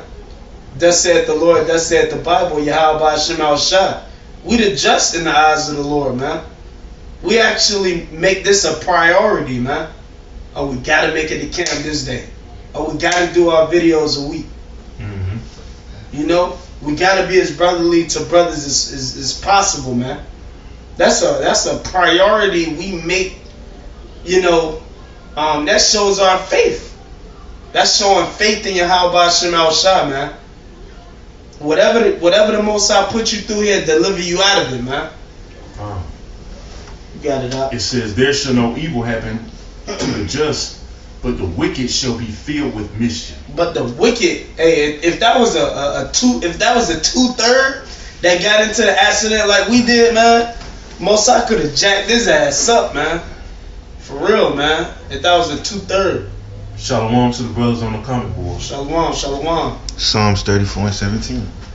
Yeah, real quick. Shalom. What was that? What brother is that? Rob, yeah, something like that. Yeah, that's the brother in that. This is Psalms chapter 34, verse 17. It says, the righteous cry, and Yahweh heareth, and delivered them out of their troubles. So he delivered us out of that trouble, man. That's right. We could have, like I said, we could have flipped over. The car could have flipped over into the ditch. God. And we could have been, we probably would have been in the spirit world or badly injured, man. Yeah. But the angel kept it from going in there. And it was like like I said, it was like in a park position. Yeah, it's like we had to spawn a 360. We did it like a full spin. A full spin, yep. So the way our car was the opposite way that we was going. Yep. I got a quick preset. Starting to hurt, man. Yeah, you're starting to feel it. Yeah. But you're gonna have some bumps and bruises because the brother had to go to the hospital, get a little better, his leg was a little messed up, my side a little hurt, sore, and now his blood bad hurt. Yeah, it's starting to hurt. Yeah, it's a little chest time. And these weak bodies. Yeah, come. It says, this is 1 Corinthians chapter 9, verse 13. There have no temptation taken you, but such as is common to man. Right. But Yahweh, and this is regular stuff that people in the world go through. Right. But the difference is with us, we got the protection of Yahweh Shem Al Shai with us to protect us through stuff like that, man.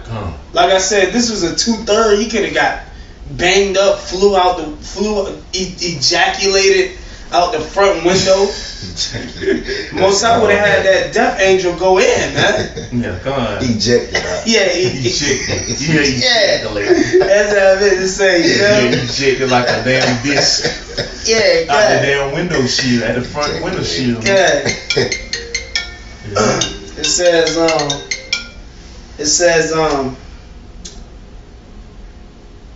but Yahweh is faithful, and faithful, who would not suffer you to be tempted above that ye are able, but will with the temptation also make a way to escape, that ye may be able to bear it. Right, and we escaped, man.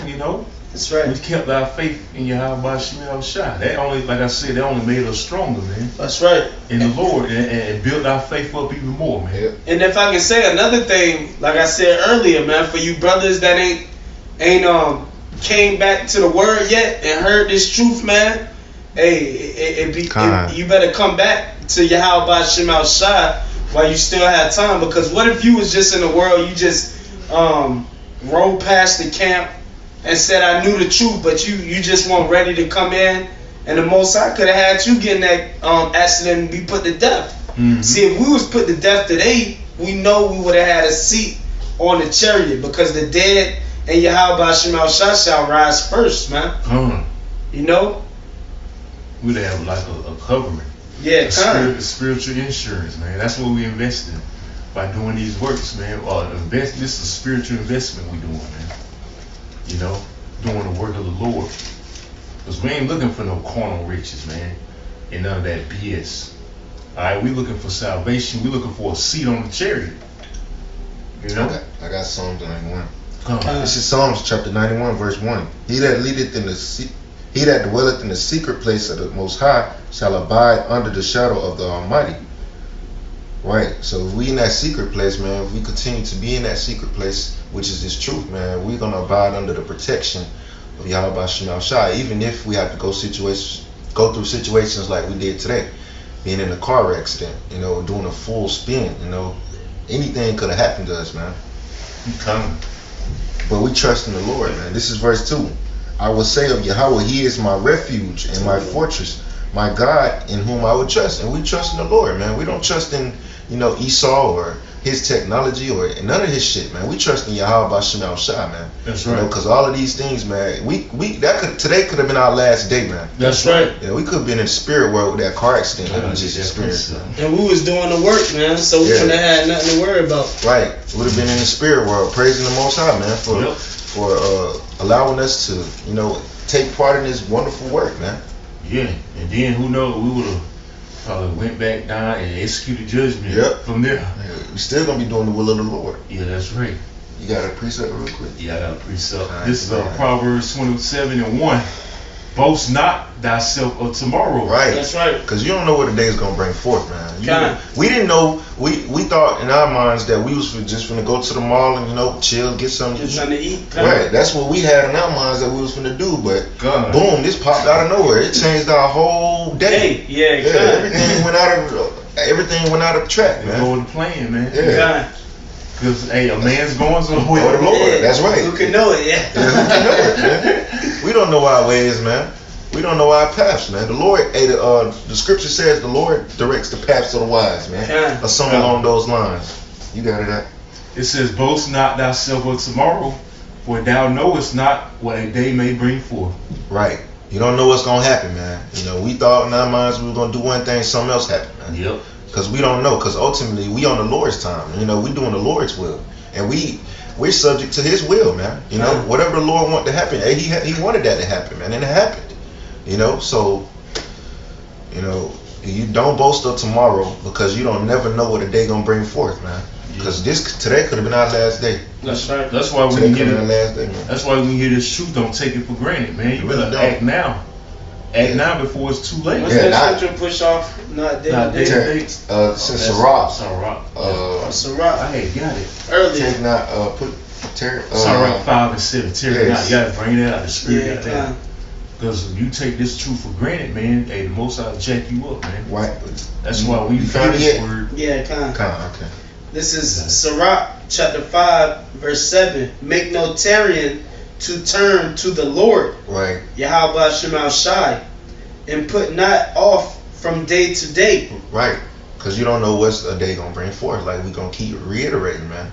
You know what's gonna happen. What a day gonna bring forth. Martial law could break out at any time. Yeah. Russia could do a nuke test or some shit, put America in a state of emergency. Whatever may happen, man. You never know what a day is gonna bring forth. That's why it's time for you to get right now. Not right now, right now, man. You got it out. It says, start from the top, Sirach chapter 5 verse 7, make no tarrying to turn to the Lord, Yahweh Bashem Al Shai, and put not off from day to day, for suddenly shall the wrath of the Lord, Yahweh Bashem Al Shai, come forth, and thine security thou shalt be destroyed, and thou and perish in the day of vegetation, and the day of vengeance. Salah. So that's plain, man. Don't tarry day to day, man. Do it now. You say you're gonna do it tomorrow. You don't know what's going. You might die in your sleep tonight, man. Do it now. Yeah, come. Don't put it off because Jake be procrastinating, man. Always. Jake always procrastinating. You tell Jake to fix on your car, Jake gonna be like, oh yeah, I'm gonna do it. This day when I get done with this. Yeah, be a week later. Do it fucking now, man. Yeah, he still ain't did it yet. Jake, because Jake be procrastinating. Ultimately, that's Jake full of shit, man. That's right. You don't want to be. You don't want to be like that, man. Yeah, when it comes to the Lord, you definitely don't want to be. Definitely don't want to be. Because the Lord don't wait on you. Nah, we on His time, man. Yep. He's not gonna wait. Just wait. I give you time. Well, He'll give you time to get right. But the best thing, you don't know how much time you have. Right. Because the best time is just get it now. Get it while the getting is good. Yep. Because once that season is over with, hey, it's over with. He already given Jake time by the years of the apostles been out there. Brothers been out there. The doors of mercy are about closing, man. That's right. It's about shut completely. Sealed. That spiritual ark is about sealed, and you niggas ain't gonna be able to get in. Just like the actual ark with Noah built, during the time of the flood, the Lord shut. It said the Lord shut the door. So the Lord's about to shut the door on you niggas this time around, man. You got some? I was looking for. I got some. This is Psalms 91 and 3. It says, "Surely he shall deliver thee from the snare of the fowler and from the noisome pestilence." That's right, man. We don't got nothing to fear. Hey, like I did, have no fear. Yahweh Shema Shai is here, man. We don't got shit to fear, man. Because ultimately Yahweh Shema Shai is in control of everything that happens. That's right. And that's one thing that Yahweh Shai understood. He understood that his father was in control of everything. You know, so we got to arm ourselves with that like mind, man. To know that whatever situation we find ourselves in, just like today, the Lord is in control. The Lord orchestrated that, man. You know, he set that whole situation up today. And that slogan, have no fear, Yahweh Shema Shai is here. So brothers, hey, just meditate upon that, man. You know what I'm saying? It's beautiful to meditate upon that, man. Right. So we got the ultimate power of the universe on our side. That's right, man. These niggas don't have nothing. Where they got the devil. We're gonna stab them in the back sooner or later. We're gonna break in their houses, grab them up, and throw them in concentration camps. You know, that's who they got on their side. That's who they trust in. So the Most High gonna give them up to them, man. You know, but I got a precept if you was done. This is Isaiah 55 and 6. Seek ye Yahweh by Hashem Yahushua while he may be found. Call ye upon him while he is near.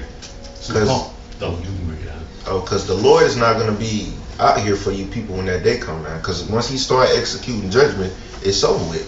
You know, call on the Lord while he is near, man. Because once he closes them doors, man, it's over with.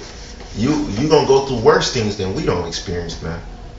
You know. And we catching our chastisement right now. Right now, yep. You know, this part of catching that hell. You know, we catching it right now. So when Jacob's trouble roll around, you know, we already went through our chastisement. Yeah. All we're gonna do is land back on faith. Yeah. And the Lord is gonna have us, man. He gonna have us, man. Yeah, because the Lord is faithful. The scripture tells you. Right. You know, because we going, like the brother said, we going through our hell now, man. You know, because when the actual hell the Lord about to bring, we're gonna be able to, Lord willing, we're gonna withstand, man. We're gonna be stable. Exempt, yep. This is back in Psalms 91 and 4. It says, "He shall cover thee with his feathers, and under his wings shalt thou trust. His truth shall be thy shield and buckler. Thou shalt not be afraid for the terror by night, nor for the arrow that flies by day. Right. For the pestilence that walketh in darkness, nor the destruction that wasteth at noonday." Right. All the time of Jacob's trouble, the perilous time shall come, man. You know, when it says in 2 Timothy 3:1, perilous times is near. So when all this stuff happens, we gonna be protected, man. That's right. And ultimately, Lord willing, for the thermonuclear destruction, you know, we're gonna be beamed up. You know, and we're gonna get them glorious bodies, man. While we gonna see you people burn down here, man. Yeah, we see you niggas, man, because you don't want to come back. We stretching our hand, you know, but you hit it up, you keep fanning it away, smacking it away, man.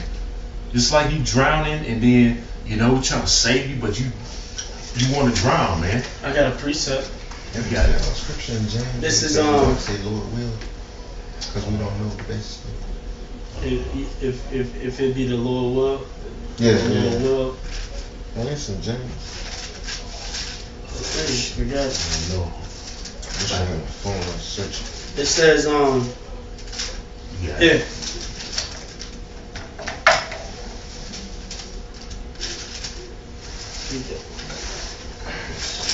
It says this is Luke chapter 17 verse 26. And as it was in the days of Noah, so shall it be also in the days of the Son of Man. So the days of Noah all over again, but times 2. It's going to be worse. Because when you read the book of Daniel, the 12th chapter, the first verse, it says it's going to be a time like no other, man. You know, it's going to be a time, even a time worse than in Genesis with Noah, man. Because it's going to be just that, a time like no other, man. Because you got Esau with high weaponry, technology, newly created creatures out here. You know, he gonna bring plagues, you know, about 10 times worse than Egypt. You know, we got everything, man, that's gonna happen, man. I got some more. Verse 27, it says, they did eat, they drunk, they married. Right, that's what you see now, man. People partying, you know, like never before. Like that YOLO life, man. You only live once. That's how they live it, man. You know, like you only, which we know there's reincarnation, man. They party like it's no tomorrow. You got it. It says they married wives. Right. They were given into marriage until the day that Noah entered into the ark, and the flood came and destroyed them all. Right, that flood gonna come again, man. Flood of fire. But hey, even with Esau, it said the enemy shall come in like a flood. He's gonna come in and break down your door and snatch you niggas up, man. Gun you down in front of your family, and gun your children down, your woman, rape her in front of you and kill her. Hey man, it's gonna be hey, so that's the wrath of Yahweh Shemel Shah, man. Alright? So it's behooves you to get right now, man. You know? You got it. Verse 28, likewise also as it was in the days of Lot, they did eat, they drunk, they bought, they sold, they planted, they build. Verse 29, but want to build in Babylon, man. You know, want to make it here. Want to make this your rest. You got it. It says, but the same day that Lot went out of Sodom, which this is modern day Sodom, America's modern day Sodom, man. You know, because all the homosexuality and all of these abominations, sexual perversion going on in the midst. You got it. It rained fire and brimstone from heaven and destroyed them all. It rained fire from heaven, fire and brimstone from heaven. It's going to rain fire and brimstone again. You know, but on a worse scale. Because not only got the missiles, you got the chariots to worry about. You know? That's like it said in Luke, 12th chapter. What shall it be if a fire is already kindled? You know, it's going to be fire on top of fire, man. You know that promise the Lord made with Noah, with the rainbow, that's a perverted now, but you know what I mean. But he made a promise with the rainbow that he'll never flood the earth again with water. But this time that flood with fire is coming, man.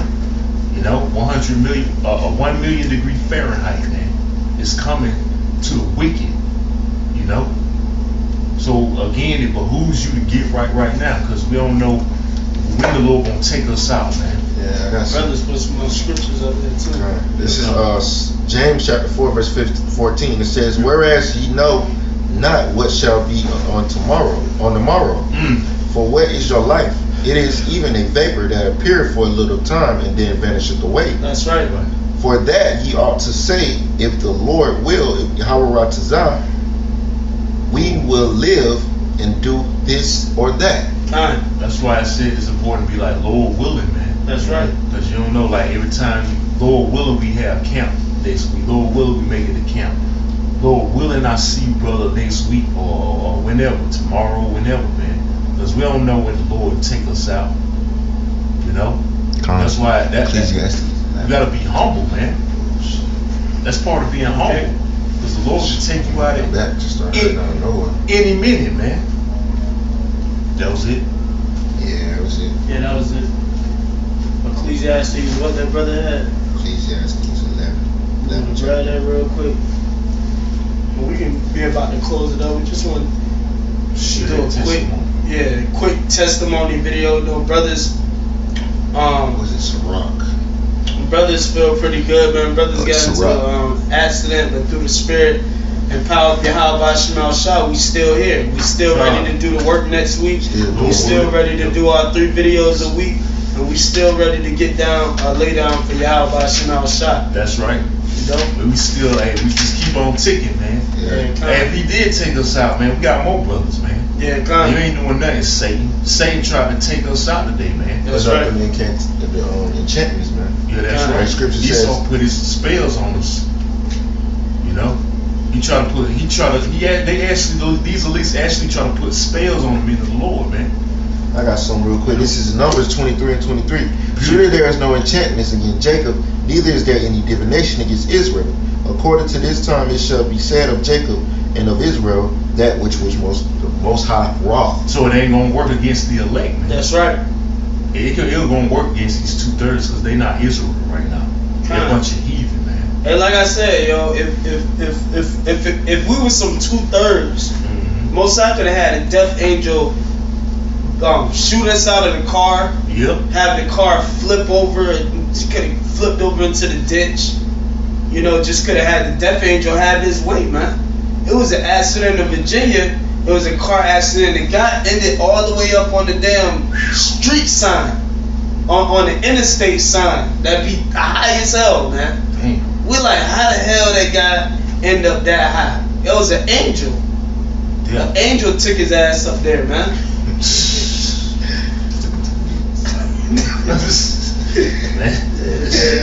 Hey, man, the Most High is terrible, man. That's right. why he's a power not to be effed with, man. That's right. That was it on that. Yeah, that was it on. So, hey, brothers, in this closing. Hey, brothers, man, stay diligent, man. Hey, keep the faith in Yahweh Shema Shah, man. Keep believing, man. This is all we got. And we got a what is that? We got a sure protection of our power because we doing this work, man. You know, it might be ugly, it might look ugly, but at the end of the day, long as we got the faith, Yahweh Shema Shah gonna deliver us out, man. So brothers, stay strong, man. You know. With that, I want to give all praises, honor, and glory to Yahweh Ba'ashem, Yahushua Ba'ashem HaKadosh, giving double honors to the apostles and elders of Great Millstone GMS for teaching us his knowledge, peace, blessings, and salutations to the hopeful elect, man. I want to say Shalom. Shalom. Abba Abba. Abba Abba. Abba Adawan. Abba Adawan. Shalom. How long was that? 33.